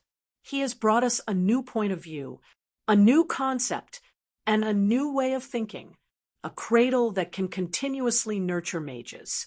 Is there anything more exciting than this? The man called Walter raised his hands and shouted excitedly. The undead king nodded emotionally. Yes, you're right. We've been hiding under the surveillance of the gods for thousands of years. It's time to open the door to a new world and let them crawl and tremble under the power of arcane magic.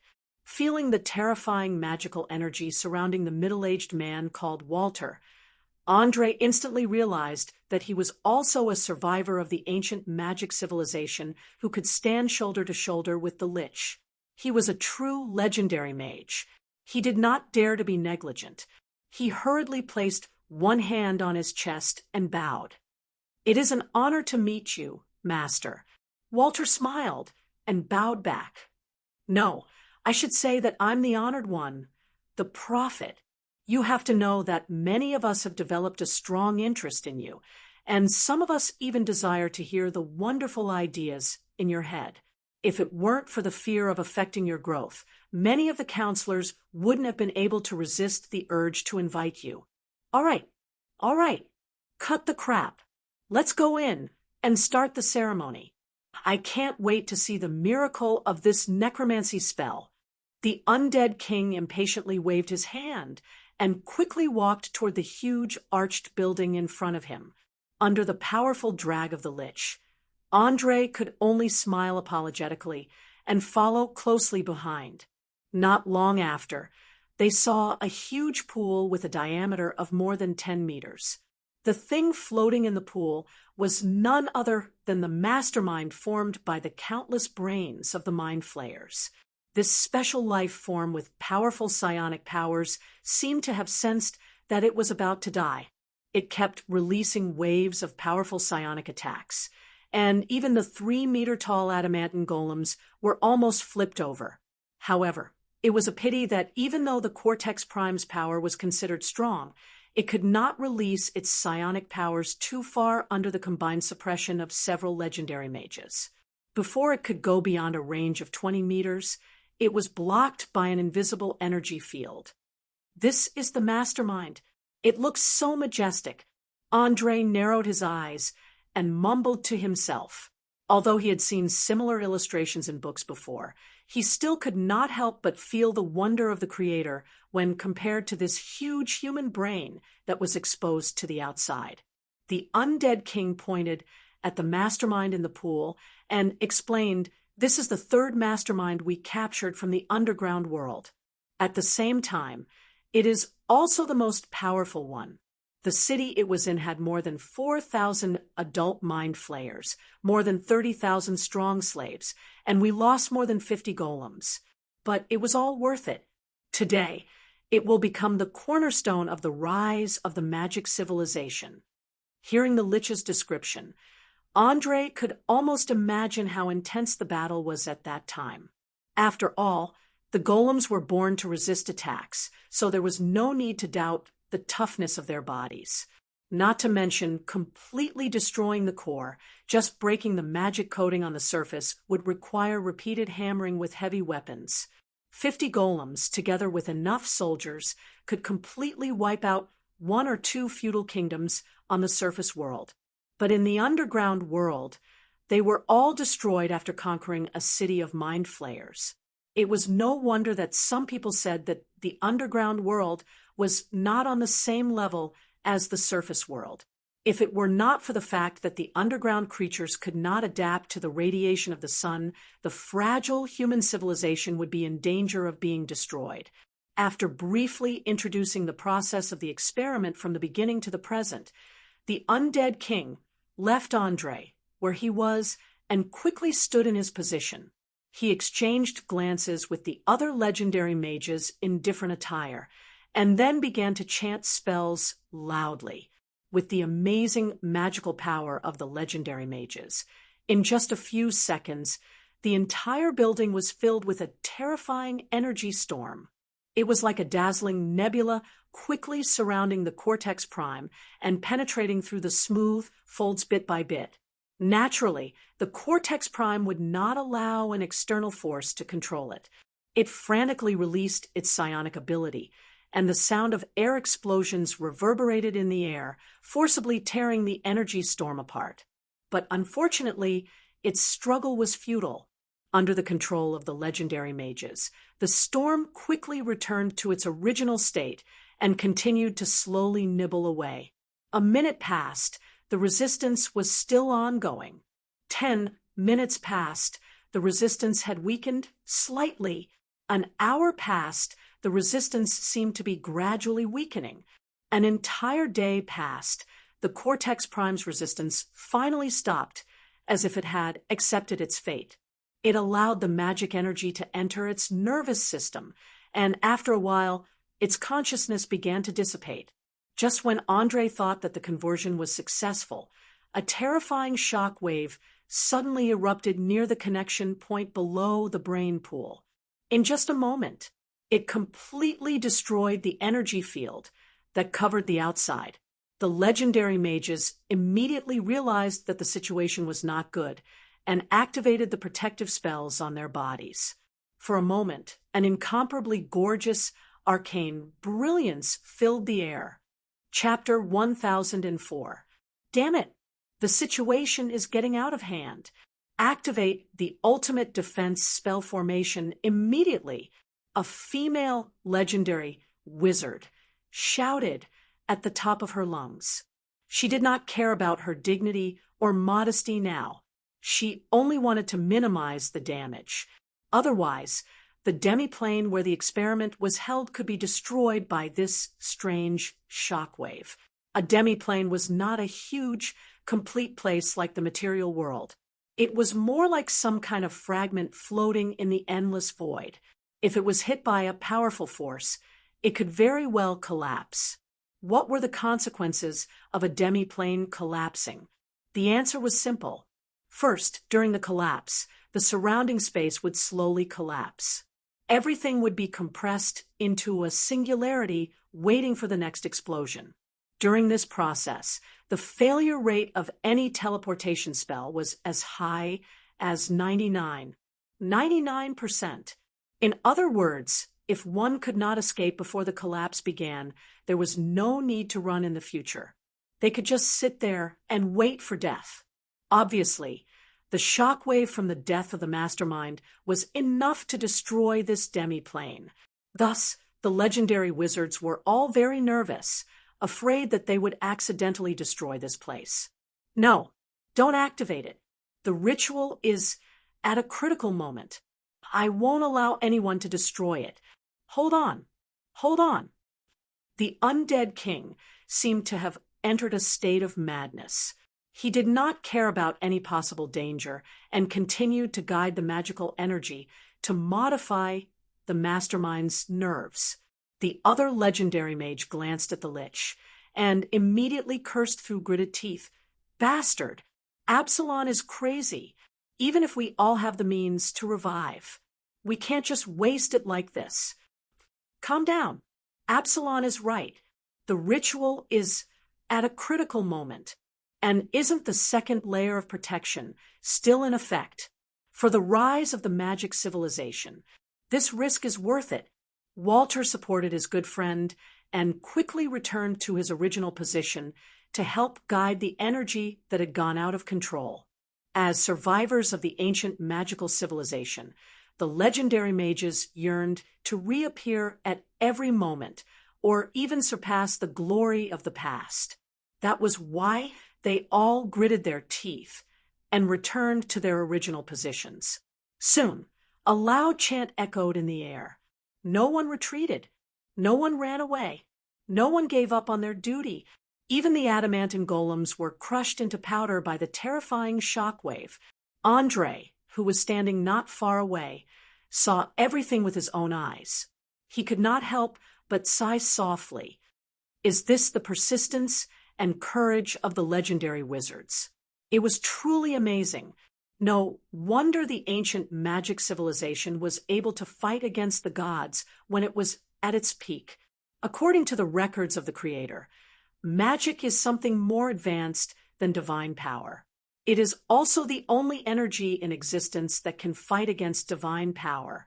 Therefore, during the ancient magic civilization, countless legendary mages believed that they would one day be able to reveal the power of the source of magic and use it to create a perfect world. Amos, the Eye of Future, explained in his mind with its metallic voice. Ha, you don't understand. In fact, most of the time, the deciding factor of victory and defeat isn't just the level or strength. Quantity and methods are also very important indicators. Think about it. If you have a level 3 fireball scroll in your hand and your opponents are indeed 3 guys with missile magic wands, under the premise that both sides have no protection, do you think you have a chance of winning? The answer was obvious. You could only kill 1 enemy at most, and the remaining 2 would use magic missiles to shatter your head. In fact, the ancient magic civilization didn't lack powerhouses. What they lacked more was quantity. Although there were many legendary mages, compared to the gods that filled the sky, they were still too few. Having said that, Andre sighed slightly, as if lamenting that such a powerful and advanced civilization had been destroyed by the gods just like that. Just as he was communicating with Amos, the ring-shaped shockwave in the building finally broke through the last layer of blockade and flew straight towards the legendary mages. If there were no accidents, they would be cut in half at the waist in a few seconds. The undead king's 2 arms were left with only bones, and 2 cold glints appeared in his eyes. Using all his strength, he chanted the last line of the incantation. Barney, Duca, Shrake. A dark red arcane light gushed out from his body and completely enveloped the main brain. In the next second, his body was hit by the energy ring, and the protective spell on his body only lasted for a second before it exploded with a boom. Even with the lich's bones that were as hard as mithril, they were shattered in an instant, leaving only a skull floating in midair. As for the remaining legendary mages, without saying a word, they cast teleportation spells one after another and escaped. Seeing that the terrifying energy ring was getting closer and closer to him, Andre couldn't care about anything else. He quickly operated the power of the arcane eye to the limit. The golden ring in his pupil quickly surrounded his body, continuously absorbing the terrifying energy and turning it into experience points. In the blink of an eye, his experience points skyrocketed to a terrifying number, enough to be promoted to a level 15 mage. The shockwave came and went quickly. In just a dozen seconds, it turned into dust in the air and completely disappeared. As the arcane eye had absorbed too much of it, it didn't destroy the entire half-plane. It only smashed the upper half of the entire building like a sharp knife that cut from the upper half. The roof and walls were all turned into some unknown fine particles under the effect of the energy ring. Now, Andre could see the strange sky of the half-plane when he raised his head. There was no sun, moon, or stars here. There were only dazzling ribbons of multicolored light floating in the endless void. He wasn't in a hurry to raise his mage level. Instead, he stepped in front of the huge main brain and reached out his hand to touch the wrinkled surface covered in mucus. Instantly, a familiar voice echoed in his mind. Ha ha ha ha! I did it! I finally did it! This is a miracle of necromancy, a main brain with the attribute of being undead, a creation created by the perfect combination of psionic energy and arcane magic. I can feel that my thinking ability has been infinitely magnified. And Master, it's you? Oh, heavens! You've actually injected your soul and consciousness into the main brain. This is really crazy.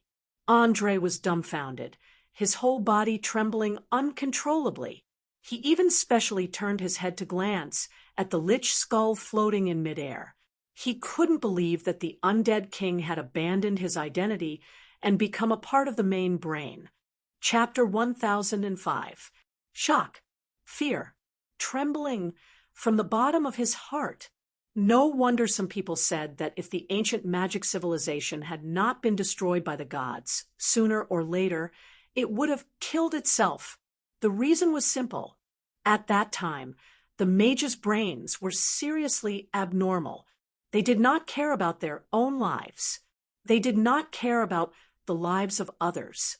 They only wanted to explore the unknown world, even if it might bring about devastating consequences. Andre did not dare to imagine that if he were to be with such a group of lunatics, would his brain also become abnormal? One must know that human beings are very easily influenced creatures, especially in a large group. The will of the individual is often subconsciously subservient to the will of the group. There is a famous social psychologist on Earth, Gustave Le Pen, who wrote a book called The Rabble based on this. The point of view in the book was that even if people had their own independent opinions, once they joined a group that was bewitched by the ideology of people's worship, they would become a member of the mob. Like a chemical reaction, they would become a group of crazy and evil people. Moreover, they would be inspired by a sense of historical mission or righteous mission and would not have any consciousness of crime. Obviously, Andre did not want to be like the undead king who was willing to give up everything to explore the unknown magical realm. So, he was instinctively afraid of being in the center of this group of dangerous people who had lost their self-control. As a mastermind that could easily spy on other people's thoughts and souls, Absalom easily sensed the fear of the young man in front of him. He immediately comforted him with a laugh through the power of the mind. Don't worry, we have no plans to turn you into a mage like us. You are special and unique, so we will not interfere with your growth and decisions. We will only silently guard you and pay attention to your every move. That's all. Andre smiled and shook his head. No, Master, I'm afraid you don't understand my concerns. In the world I used to live in, there was a saying that the greatest power of a nuclear weapon was placed on a launcher, not fired directly. You should be able to understand the concept of nuclear weapons from my thoughts, right? Of course. Unparalleled power, even used to destroy the world, killing most of the gods, is no problem.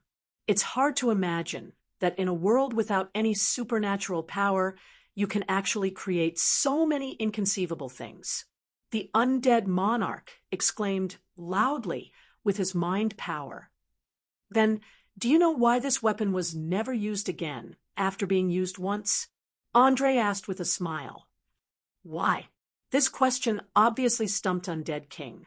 He used the highly developed thinking ability of the mainframe to quickly think. After a while, he answered with some uncertainty, Could it be because of fear?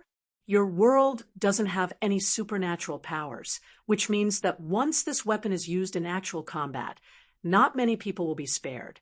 When civilization is destroyed, everything known as technology will rapidly degenerate, and perhaps the entire human race will be wiped out. Andre nodded. That's right.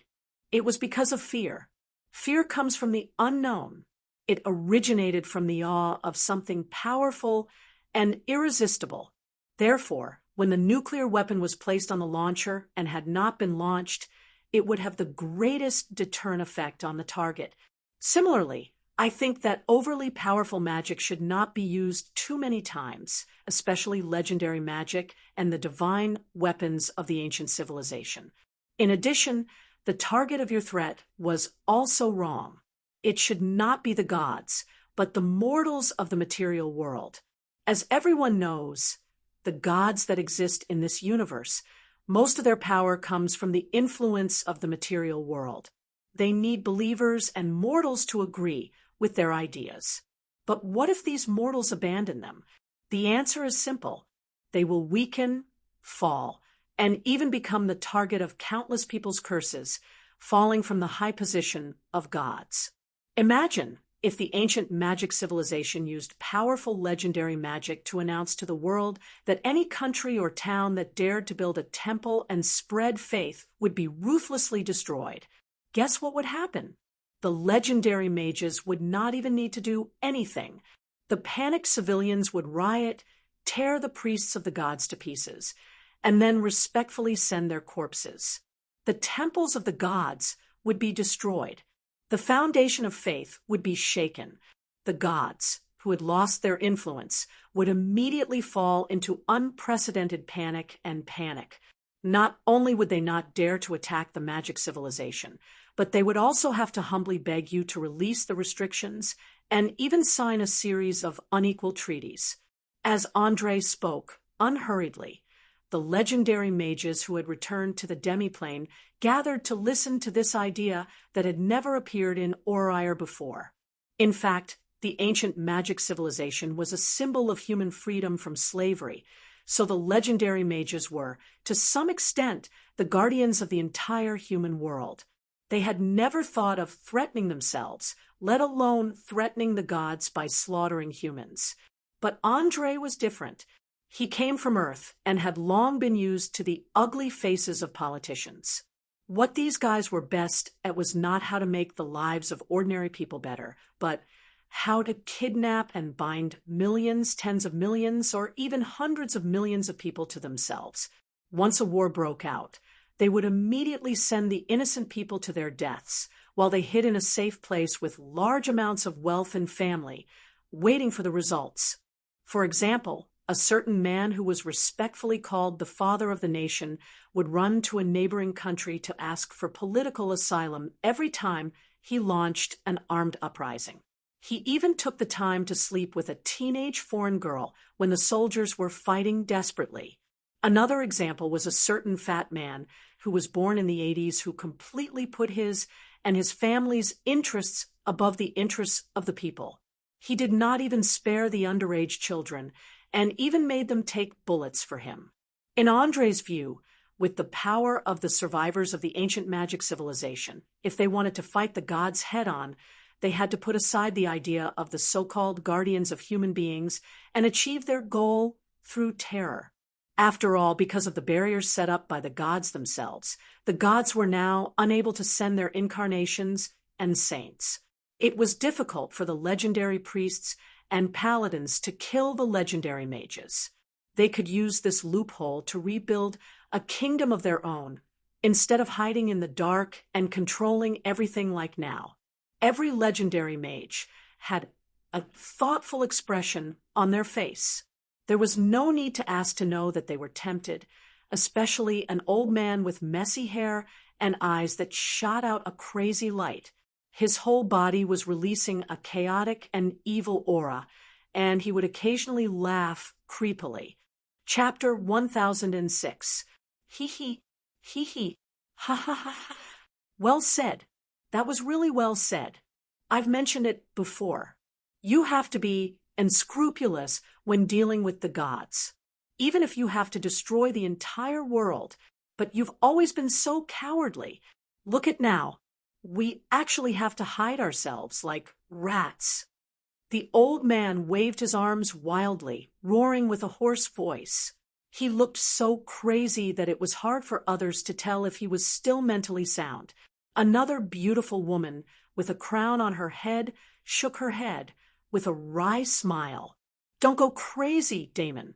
If everything goes according to your plan, there won't be anything left alive in the entire Oleal continent. Yes, especially that magical plague you've researched. It's really terrifying. You only need to release it in a densely populated area, and it will immediately cause a huge riot and panic. The living will die quickly, and then automatically turn into undead. Even the healing spells of the divine arts will be helpless against it." Another legendary wizard stood out and agreed. It could be seen that this old man called Damon was a truly dangerous person who specialized in the study of those terrifying biochemical weapons of mass destruction. However, he obviously didn't feel that way. He immediately glared with two red eyes and retorted, "So what? It's even better if they all die. That way, we can build a country completely made up of pure wizards." "Oh, heavens! It's happening again. You old lunatic, don't tell me you're secretly conducting dangerous experiments forbidden by the council?" Walter slapped his head and groaned. When the beautiful woman with the crown heard this, she seemed to have received some sort of shock.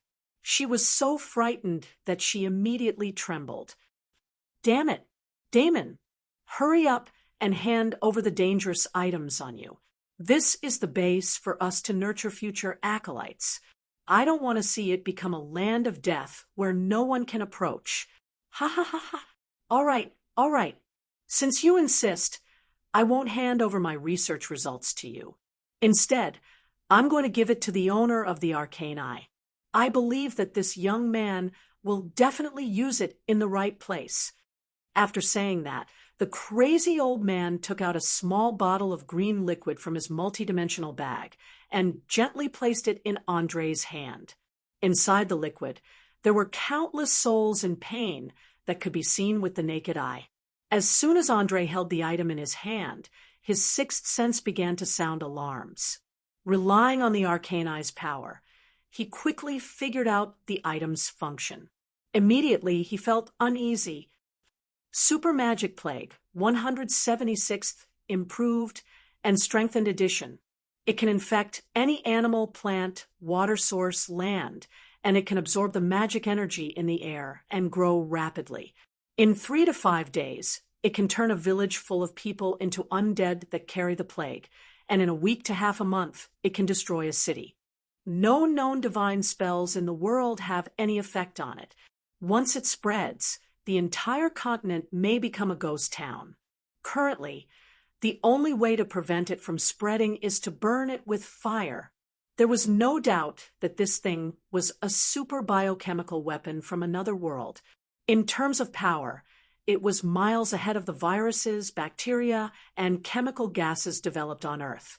To a certain extent, it was indeed a weapon of mass destruction that could not be spread, but to really use it, one would need a crazy heart. Andre felt that he could not bear to do it, and hurriedly returned the small bottle. "I'm sorry, Master. This thing is too dangerous. I don't think I have the ability to control it." Damon did not reach out to take it. Instead, he smiled and shook his head. "No, you have the ability and are the most suitable candidate. Especially that speech about the deterrence of weapons. It was really well said. Take it, and release it when you think it's necessary. Teach the arrogant gods a lesson. All right, since you insist," Wang Yao said. The corner of Andre's mouth twitched as he took the small bottle and carefully kept it close to his body. He planned to make a box out of mithril to seal it when he returned, and it would be best if he never had to use it in his life. Seeing that the dangerous item had fallen into the hands of a normal person, every legendary mage present could not help but breathe a sigh of relief. With their power, They did not have to worry about dying even if they were infected by the plague. However, no one wanted to be a moving source of infection, bringing death and fear wherever they went. In the next few hours, the legendary mages began to test the performance of the Cortex Prime, its speed of calculation, logical thinking, and so on. Not long after, they were surprised to find that under the control of the Undying King, this thing was simply like an omniscient and omnipotent monster. No matter what question it was, it could quickly give an answer. More importantly, the Cortex Prime could also split itself into fist-sized cells. It was equivalent to a portable microcomputer. Not only could it store knowledge and answer questions, it could also be carried around in a glass container. Finally, according to conservative estimates, with the Undying King's vast knowledge base and rich experience, it could at least take on 3,000 to 5,000 apprentices at the same time. It had to be said that this was a huge improvement. Many legendary mages were wild with joy. This was because even at the peak of the magic civilization, the number of mages did not exceed 100,000, let alone in this era where magic was extremely declining. It would only take 10 to 20 years for these apprentices to grow into independent spellcasters who could continuously contribute to the rise of the magic civilization. They could even sound the horn to fight back against the gods. As the person who came up with this concept, Andre immediately received praise from countless people and received all kinds of benefits. He received more than 20 magic scrolls alone, all of which were 7th, 8th, and 9th level arcane spells. There was no lack of the long-lost limited wish, finger of death, weather control, time stop, epidemic explosion, and so on. It could be said that with these scrolls, even if they were jointly wanted by the churches of the gods, they would be able to kill their way out. In addition, the Undying King also gave away the Death Meditation Robe, the Great Mage's Staff, 2 super storage rings, the Dragonskin Belt, and so on that he did not need. At the same time, he also gave away a temporary base, in which there were hundreds of professionals who had been petrified and sealed. Even his remaining skull was no exception. After all, the skull of a lich was the best magical material. With a little processing, it could be used to create legendary equipment. When they parted, he gave a meaningful reminder to Andre to end the little game around Lincoln City as soon as possible, and then go to the north to embrace his own destiny. Chapter 1007. Even though Andre did not really understand what his destiny was, that did not stop him from understanding the importance of this journey, especially the other half of the arcane eye. He had to find it at all costs. With countless doubts and incomprehension, he once again passed through the cracks of the material world and arrived at a dark underground palace from the hidden demi-plane. With the help of his dark vision, he quickly discovered the dilapidated statues and murals around him. Clearly, this was one of the temporary bases of the Undying King and the former capital of the ancient Barinta Empire. However, just as the mages often mentioned, life would eventually die, and even the strongest empire would decline one day. Only arcane magic and time were eternal. The legendary mage Walter observed the surroundings as quickly as he could, and immediately smiled after finding no danger. "All right, I'll send you off here. Mages are very particular about privacy. You can slowly explore on your own. After all, you have the Archmage's staff and the secret imprint. You don't have to worry about being attacked by the magic guards." Andre placed a hand on his chest and bowed slightly. "Thank you very much for your help. Let me do the rest." After all, exploration and discovery is also a form of enjoyment. Anyway, this is the material world. I can cast a teleportation spell and return home. Then let's part here. I'm afraid that the next time we meet, you'll have completed the turning of your destiny and become a spellcaster who can stand shoulder to shoulder with us. Explain to me, and we'll have a good discussion about the future direction of the magical civilization. With that, Walter softly chanted an incantation, and his entire body was quickly sucked into a black hole, vanishing without a trace. Phew, he's finally gone. Watching them leave, Andre immediately heaved a sigh of relief. Being with these legendary mages who were surrounded by terrifying magical energy all the time was just too stressful. He was like a little lamb in a pride of lions. There was no sense of security at all. Of course, these legendary mages did not have any ill intentions. In fact, they were very friendly. However, lions were lions. No matter how friendly they were, they could not hide their dangerous nature. As someone who liked to leave a backup plan behind no matter what he did, Andre decided that it would be better to stay away from them for the time being before he gained enough power to speak to them as equals. After slightly relaxing his tense nerves, he immediately began to check the magical equipment that he obtained from the Undying King. First was the Archmage's staff. This staff was engraved with runes and magic seals. One end of the staff was wrapped in mithril, while the other end was embedded with a fist-sized emerald. It was a powerful magical weapon with more than 5 permanent spells. Anyone who picked it up would immediately obtain a level 8 arcane spell, Mind Barrier. It would grant immunity to all mental, emotional, and detection spells. Regardless of whether it was the mind flayers that specialized in mind control or all kinds of strange enchantment spells, they would all lose their effects. Even if they were careless, they would instantly wake up as long as they held the staff. The other 4 permanent attributes of the staff were Rank 3 Arcane Spell, Advanced Mage Armor. Its defensive power was equivalent to a full set of steel armor, and it could not be used at the same time as a Rank 1 Mage Armor. 4th Rank Arcane Spell, Advanced Resistance Increase. Greatly increases the user's resistance to various types of magic. Rank 2 Arcane Spell, Dimensional Leap. Similar to the ability of the Shifting Beast Ring, the user would be able to teleport anywhere within their line of sight without any restrictions. Rank 5 Arcane Spell, Dragon Strength. Strength, vitality, and charm would all be increased by +4. Dragon scales would also appear on the surface of the user's skin, providing a certain degree of protection. It could be said that as long as one picked up this staff and applied the Stone Skin spell, even if one stood in the midst of an army of tens of thousands and allowed ordinary soldiers to hack at them for several days and nights, it would not be a problem. Apart from that, the emerald at the top of the staff had an additional magic dispelling effect. Anyone who was hit by it would have a certain chance of dispelling the effects of their spells, regardless of whether they were good or bad. In addition, the staff would allow the wielder to cast 3 level 6 spells, Chain Lightning for level 5 spells, Icicle 5 level 4 spells, Wall of Fire 8 level 3 spells, Flame Arrow. It covered almost all aspects of defense, anti-magic, and attack. There were no blind spots. Andre even dared to say that this staff alone was comparable to a great wizard.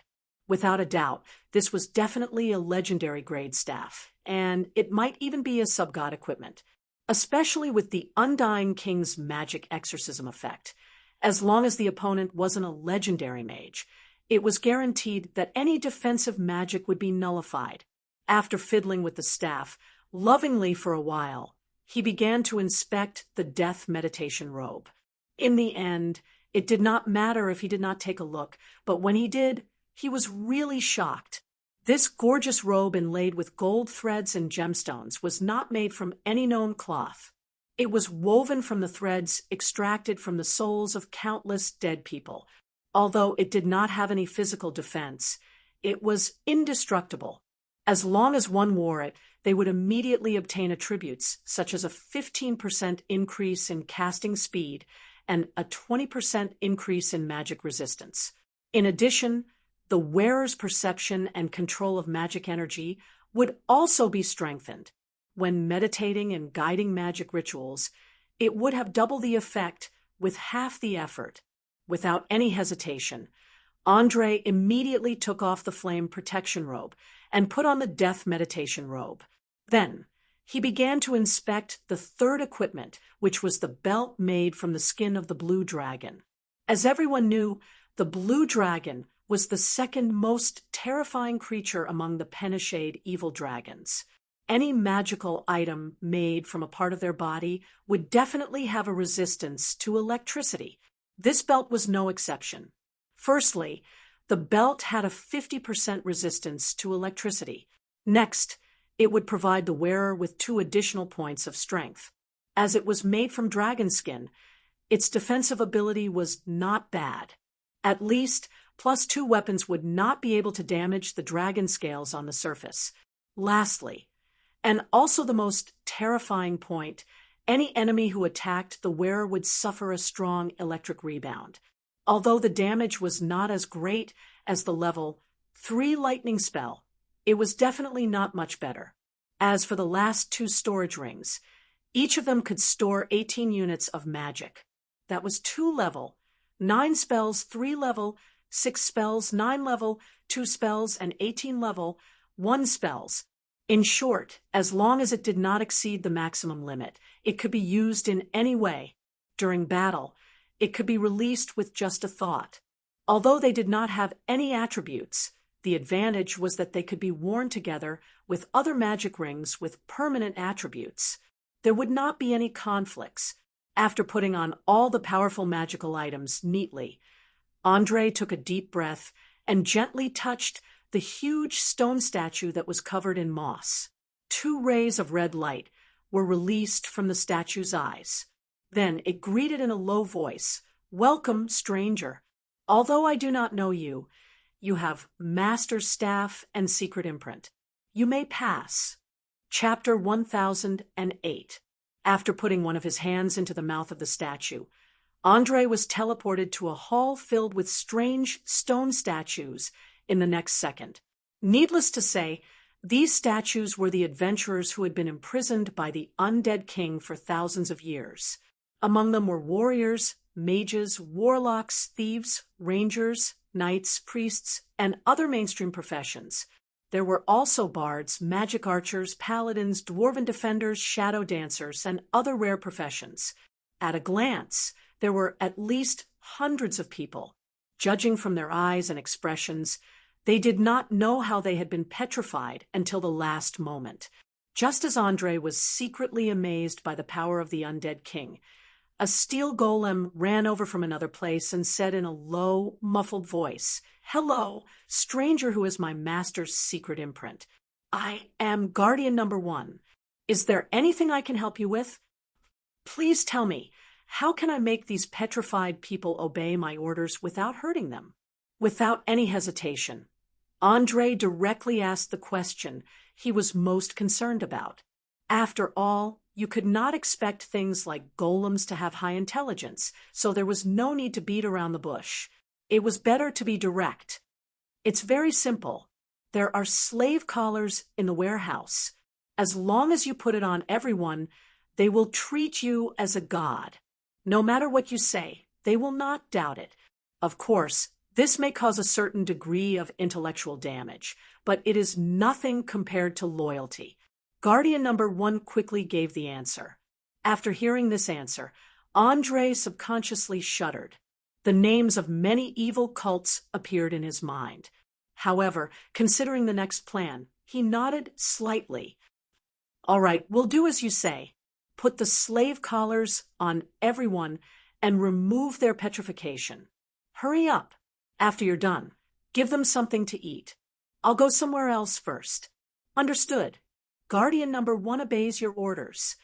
A light flashed in the ruby eyes of the steel golem, and it quickly began to get busy.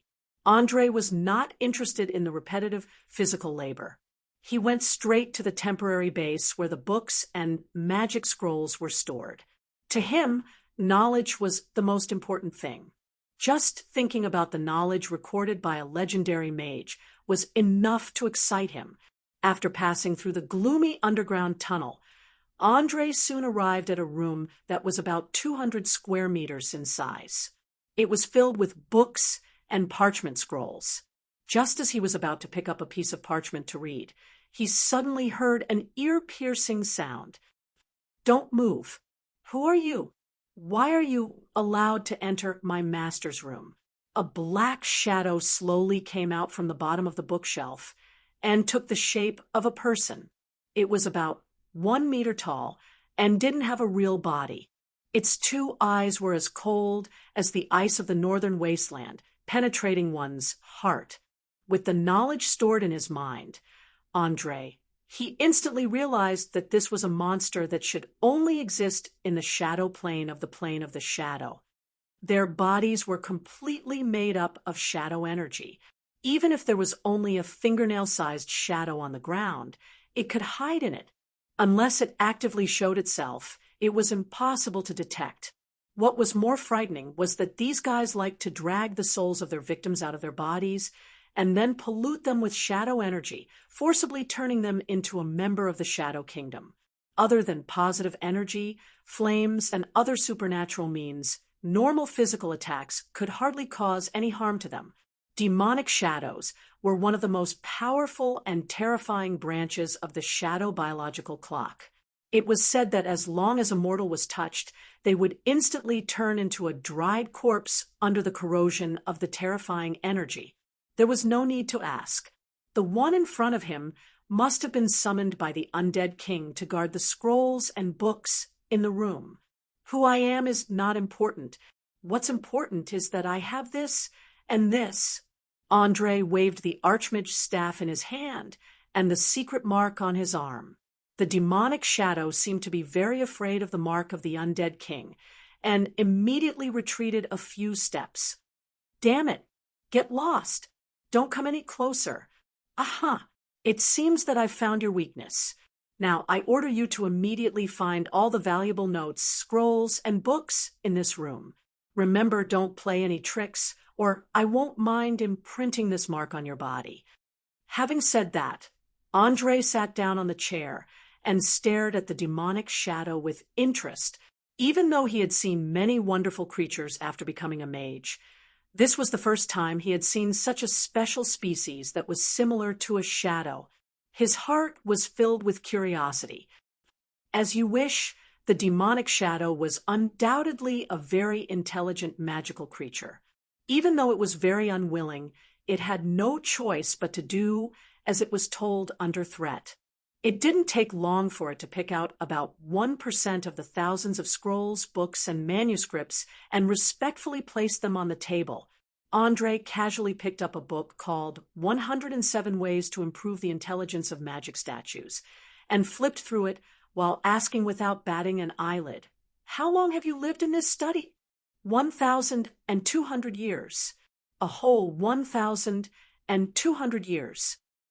The demonic shadow's tone revealed a strong sense of resentment and unwillingness.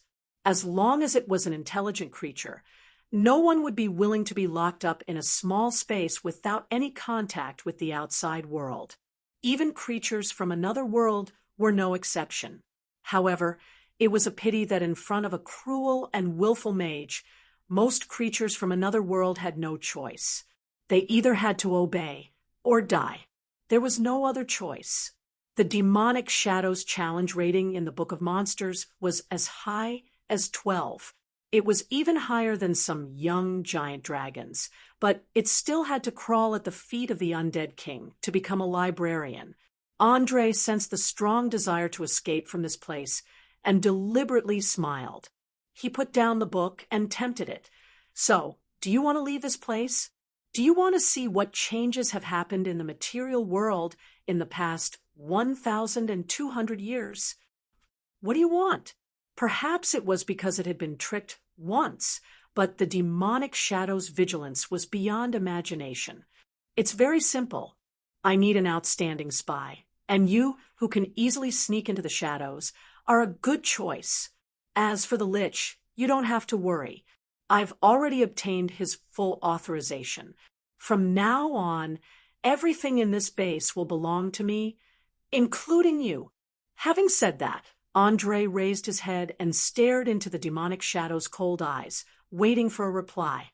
After a long silence, the demonic shadow suddenly let out an ear-piercing shriek and said without hesitation, "All right, as long as I can leave this damned place.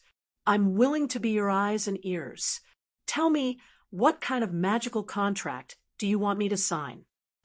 Chapter 1009. No one in this world was truly an idiot, not to mention a monster like the specter that was known for its treachery, cruelty, and cunning. It did not believe that this human mage would bring it out of this place that was called a study, but was actually a prison without any conditions. Andre smiled and took off the shifting beast ring on his finger, gently placing it on the table. "My conditions are simple. You must be bound to this ring. Without my orders, you are not allowed to show yourself, nor are you allowed to kill ordinary people." Magic crystals had good necromancy properties and could resist sunlight and positive energy. It was the perfect hiding place for shadow creatures. Humph. I knew a mage wouldn't be so kind. So it's just moving from one prison to another. And this prison is so small. Tell me, human mage, what reason do I have to do this? The specter sneered and tried to bargain. Prison? If a place where you can feel the changes in the outside world, and even occasionally come out to take a breath of fresh air, and kill people can be considered a prison, then I have nothing to say. Andre was not someone to be trifled with, and retorted with a playful look. As mentioned before, he needed a real spy, a spy who would never be discovered by others, an expert who could sneak into any dangerous place at any time to steal information. Although high-level thieves could do this to a certain extent, shadow creatures could do it better and more perfectly. As long as they did not take the initiative to attack, even a great mage would have a hard time discovering them. "You allow me to kill people?" The specter's voice revealed a trace of surprise. Andre shrugged with a smile. "Why not? You should know that I have many enemies. You can kill them all and turn their souls into shadow creatures to become your slaves. Don't worry, not only will I not stop you, I will even encourage you, but you must obey my orders." The specter was moved. To be exact, it had been imprisoned for more than 1,000 years. It was filled with tyrannical emotions, and it longed to use the pain, struggle, and death of mortals to satisfy its thirst for blood. After a few seconds of silence, it immediately tore a small piece of black, sticky substance from its body. It looked like oil spewed out from the ground. "This is my heart. As long as you put it into the gemstone, I will become one with the ring forever, never to be separated again." As a cautious person, Andre didn't dare to touch this small piece of material directly. Instead, he cast a mage's hand. Before he could even touch it, he instantly felt an indescribable chill. Even though he was half a fire elemental, he couldn't resist it. Without any hesitation, he stood up and carefully placed the heart on the magic crystal.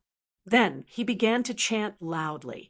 Through the power of transformation magic, he slowly merged the two into one. Of course, this was not without a price.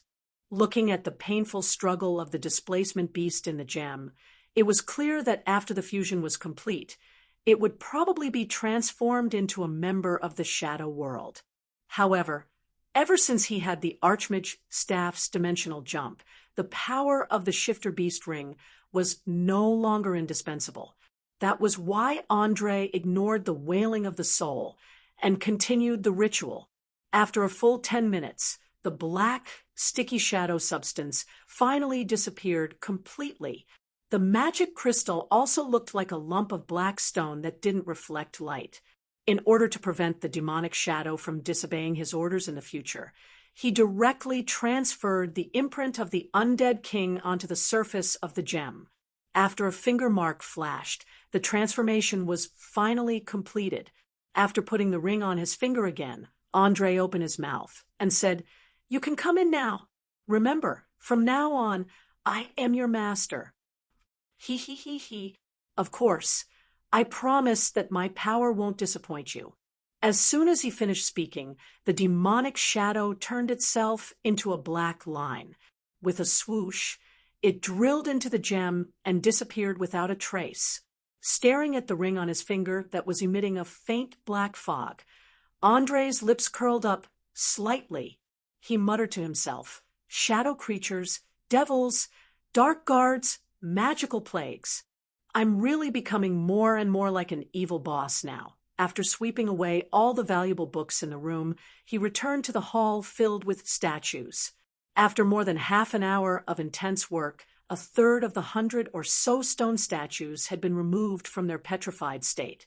They were sitting on the ground, exhausted, eating the food that the magic statues had brought to them.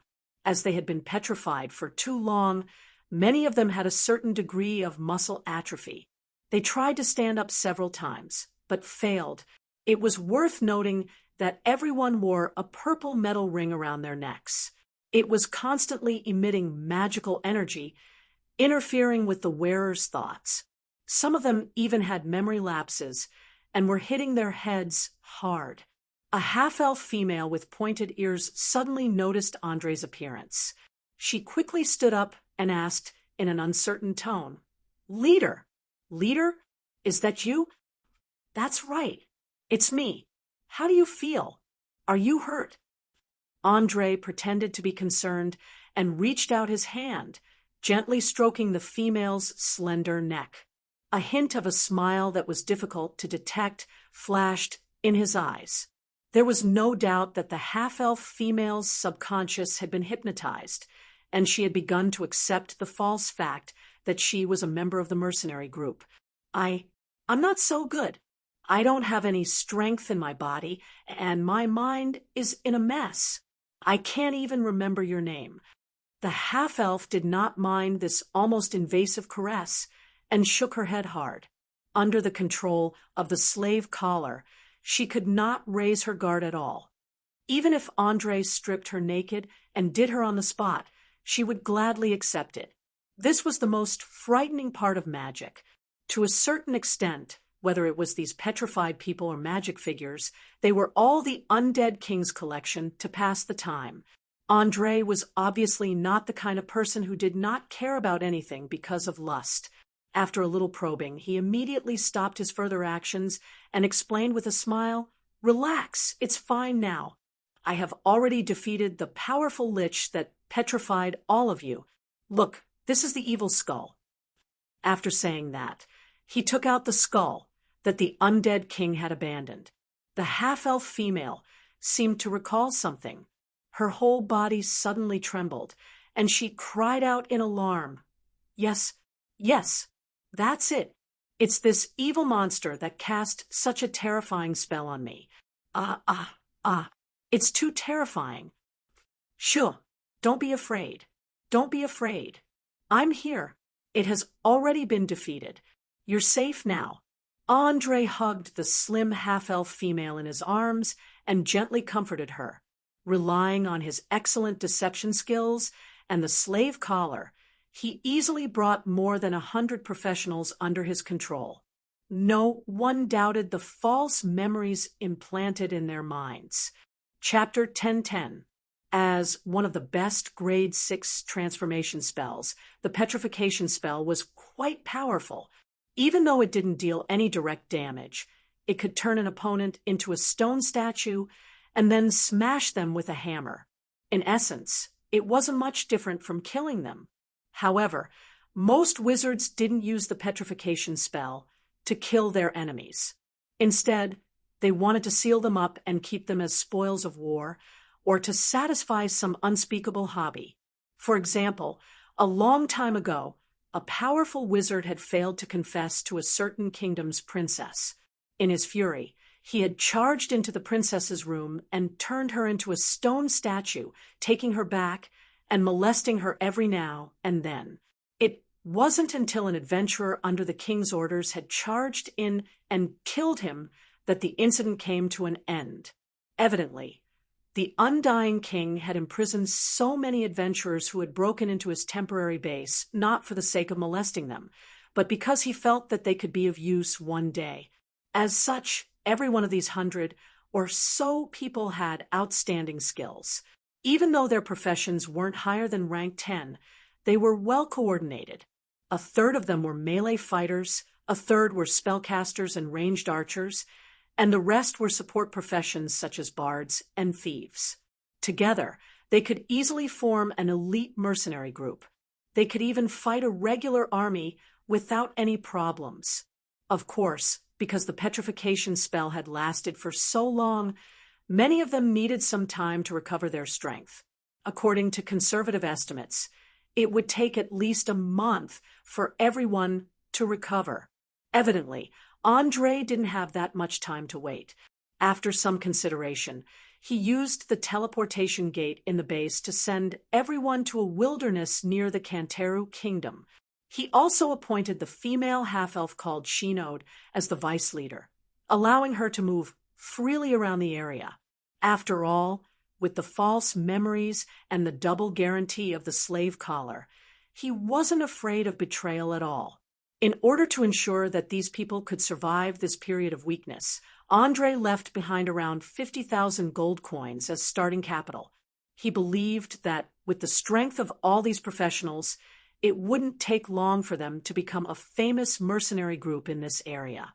After settling everything, he returned to the base and emptied out all the valuable items left behind by the undead king, including the 6 steel golems, including Guardian Number 1. Although the creator of these lumps of metal was the Undying King, considering that he had fused with the Mind Flayer's main brain, there was no need to worry too much about him suddenly reclaiming control. They could use them without worry, if it weren't for the fact that he needed to bring a large amount of resources back to the castle. Andre wouldn't even let go of the portal itself. This was because the item held by the Undying King wasn't an ordinary item. The gate, embedded with over 1,000 gems, could not only carry out error-free teleportation in the material world, but it could also carry out interplanar teleportation. Just the coordinates recorded on the gate exceeded 2,000, covering every corner of the universe. For Andre, who longed to explore the unknown, this was simply an irresistible temptation. But it was a pity that transporting this thing wasn't as easy as other items. According to the theory that teleportation portals couldn't compress space, one would have to walk, run, or fly to carry it back to Linton City. Anyway, teleportation definitely wouldn't work. Bringing along the 6 magic statues, a large number of precious books, and valuable resources, Andre stepped through the portal and instantly appeared in the Tower of the Association of Mages. Due to the presence of the steel magic statues, the alarm system in the Mage Tower was triggered as soon as he entered the portal. The guild master, Boris, took less than 5 seconds to appear at the door fully armed. When he saw the scene in front of him, he was immediately dumbfounded. After a full minute, he opened his mouth and exclaimed, "Oh my God! Did you just rob the lair of a powerful spellcaster?" Glancing at the magic statues behind him that were carrying a large bag, Andre smiled and nodded. In a sense, yes. "Master, I would like to borrow the energy of the tower to create something. What do you think?" "No problem. As long as it doesn't exceed 30% of the total storage of the tower, I can give you this authority." The guild master agreed without even thinking. With the current relationship between the two of them, there was no need to bargain with such a small request. Stretching his somewhat sore body, Andre couldn't help but yawn. "Aha! Thank you very much. Please give me a room. I'm afraid I'll have to spend a long time in the Mage Tower." Boris thought for a moment and immediately pointed to the ceiling above him. "Go to the 4th room on the right of the 2nd floor. Not only does it have a full set of experimental equipment, it's also close to the library. It can satisfy all your needs. Not bad. As a reward, I'll now give you the secret of eternal life that I promised you. Whether you choose to turn yourself into an undead or use this magic to seize a new body in the future, I sincerely hope that you'll be able to go further on the path of arcane magic." Having said that, Andre took out a scroll from the scroll box and gently stuffed it into the other party's arms. He then turned and walked towards the second floor, with the magic statues. Ever since he became a level 12 mage, he had quickly finished deciphering the spell book of the necromancer Francis and found a level 7 arcane spell called Soul Erosion. Although the name sounded very grand, it was actually an improved version of the level 5 arcane spell Magic Soul Pot. The latter's function was to abandon the physical body and transfer the soul into a gem or crystal. Once the target was found, it would silently invade the spiritual world and drive the original owner of the body into the gem or crystal. When the body grew old or was about to die, the soul would shrink back and look for the next target. Strictly speaking, this was also one of the methods of eternal life. However, the evil Francis had improved this spell. He changed the imprisonment into devouring. This way, his soul would become stronger with each devouring becoming harder and harder to resist. An ordinary person's will would collapse the moment they came into contact with it. Eternal life. Boris sighed emotionally and hurriedly opened the scroll with trembling hands. His eyes were filled with excitement and anticipation. Although he had already obtained a vampire just in case, it was best not to use it. After all, although vampires seemed powerful in the eyes of many, they also had many weaknesses.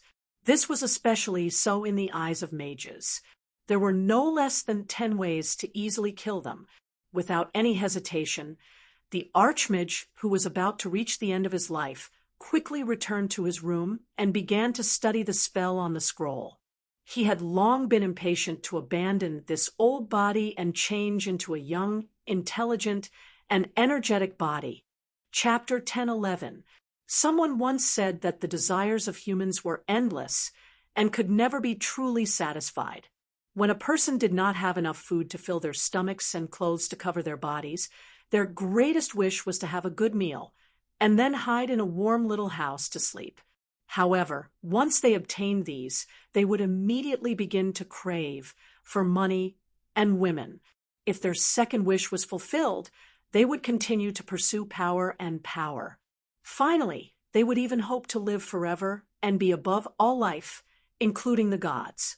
There was no doubt that Chairman Boris was walking further and further down this path, and eternal life was the first step in his grand plan. However, Andre was not too interested in an old man escaping death. After randomly instructing an acolyte to report his safety to Turith Valley, he was completely immersed in the sea of knowledge, unable to extricate himself. With the help of the Arcane Eye, he quickly recorded the Undying King's manuscripts, scrolls, and books, and then began to madly experiment. According to Amos' suggestion, he did not immediately raise his level as a wizard. Instead, he focused on consolidating his lacking basic knowledge and practical abilities. In just half a month's time, hundreds of accidents caused by magical energy going out of control, such as explosions, freezing, lightning, and leakage of negative energy, occurred in his room. On average, there were 2 to 3 incidents every day, scaring all the acolytes in the wizard tower so much that they did not dare to pass by.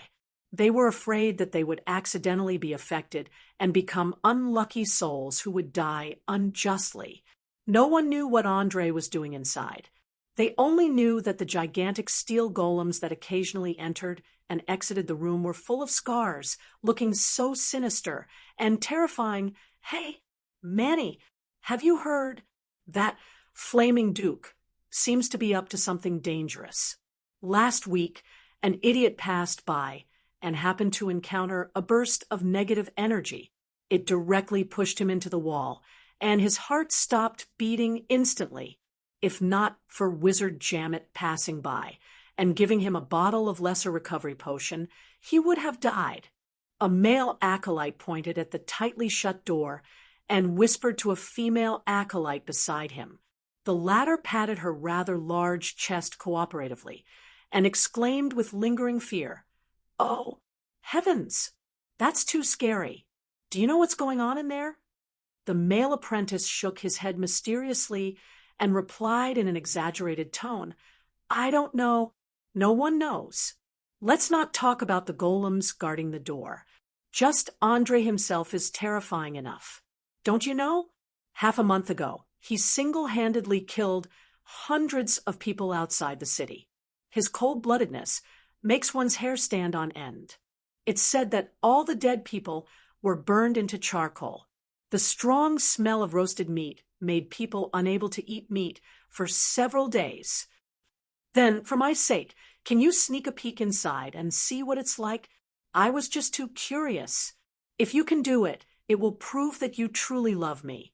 Tonight, I will also prove that I love you. The female apprentice named Manny moved closer and gently blew into his ear. Oh, this was simply too awesome. Fine. For love. I'm willing to take a little risk. The male apprentice, who was in the midst of puberty, could not resist such teasing. He agreed without even thinking about it. He had forgotten the rules of the Wizard Tower, and even more so, he had forgotten that the official mages held the lives of the apprentices in their hands. He had placed himself in the most dangerous situation and did not notice the contempt that flashed through the female apprentice's eyes. Go, my brave warrior. I'll wait here for news of your victorious return. After saying that, Manny stood on her tiptoes and lightly kissed him on the cheek. As a girl who knew how to make use of her youthful and beautiful body, and was also a scheming girl, she knew very well that she had to give him some benefits at this time. Otherwise, he would very likely back off at the crucial moment. Love could always make young people lose their rationality. Feeling the chemical reaction caused by the soft lips on his skin, the male apprentice suddenly shivered. He mustered up his courage and walked towards the steel golems guarding the door. Although he knew that the golems would very likely raise their sandbag-sized fists and smash him into minced meat without asking for the reason, he still did not hesitate. Fortunately, Andre had never been a cruel and bloodthirsty person. So, when he was within 10 meters of the golems, a red light flashed in the eyes of one of the golems. It turned around and warned in a low voice, "Halt! Master does not wish to see anyone now. I'm an apprentice in the kitchen. I've specially come to ask, what would Master Andre like to eat tonight?" The male apprentice was quick-witted and quickly made up an excuse. In any case, as long as he could trick the golem into opening the door, he would have completed his mission. He did not have to enter the room himself. The golem's eyes kept flashing, as if it was considering whether such a disappearance was necessary. After 3 to 5 seconds, it finally nodded. "Fine. You wait here." As soon as it finished speaking, a loud noise suddenly came from inside the room. Before the golem could open the door collapsed and flew up by itself. A thick metal arm smashed into the wall with a bang. Gravel flew in all directions, and the terrifying force smashed a big hole in the granite. The male apprentice was scared silly. Even though his face had been scratched several times by the gravel, he did not dare to move. The lower half of his body almost wet his pants. Just when he had not figured out what had happened, Andre slowly walked out of the room. Looking at the metal arm embedded in the wall, he muttered to himself, so it's still not powerful enough." Hearing this, the poor apprentice immediately burst into tears. He thought to himself, "This power is not enough. It's enough to smash a giant to death. How much destructive power do you want?" Manny, who was hiding in a dark corner, scanned the furnishings in the room with her eyes wide open. She quickly abandoned her so-called boyfriend and turned to disappear into the corridor. 10 minutes later, she quietly walked into a room on the 3rd floor and bowed respectfully to the figure in the dark. "Teacher, I've investigated the other party's room according to your instructions. He seems to be creating a huge golem." "Golem? Doesn't he already have several steel golems?" Accompanied by a gloomy voice, a man with eagle-like eyes walked out from the corner. He was none other than Gavin Lauren. Ever since he learned of Andre's terrifying strength, he seemed to have evaporated and never appeared in public again. Instead, he secretly hid in the wizard tower and waited for an opportunity. This was because he knew that he was already on Andre's blacklist. If he continued to hang around in front of the other party, it would be no different from courting death. "I'm sorry, teacher. I'm not too sure, but the golem he's creating seems to be a little different from traditional golems. I can't tell exactly what the difference is," Manny explained in a low voice. "All right, I got it. You can leave now. I'll summon you again if I need you." After saying this, Gavin waved his hand and once again disappeared into the darkness.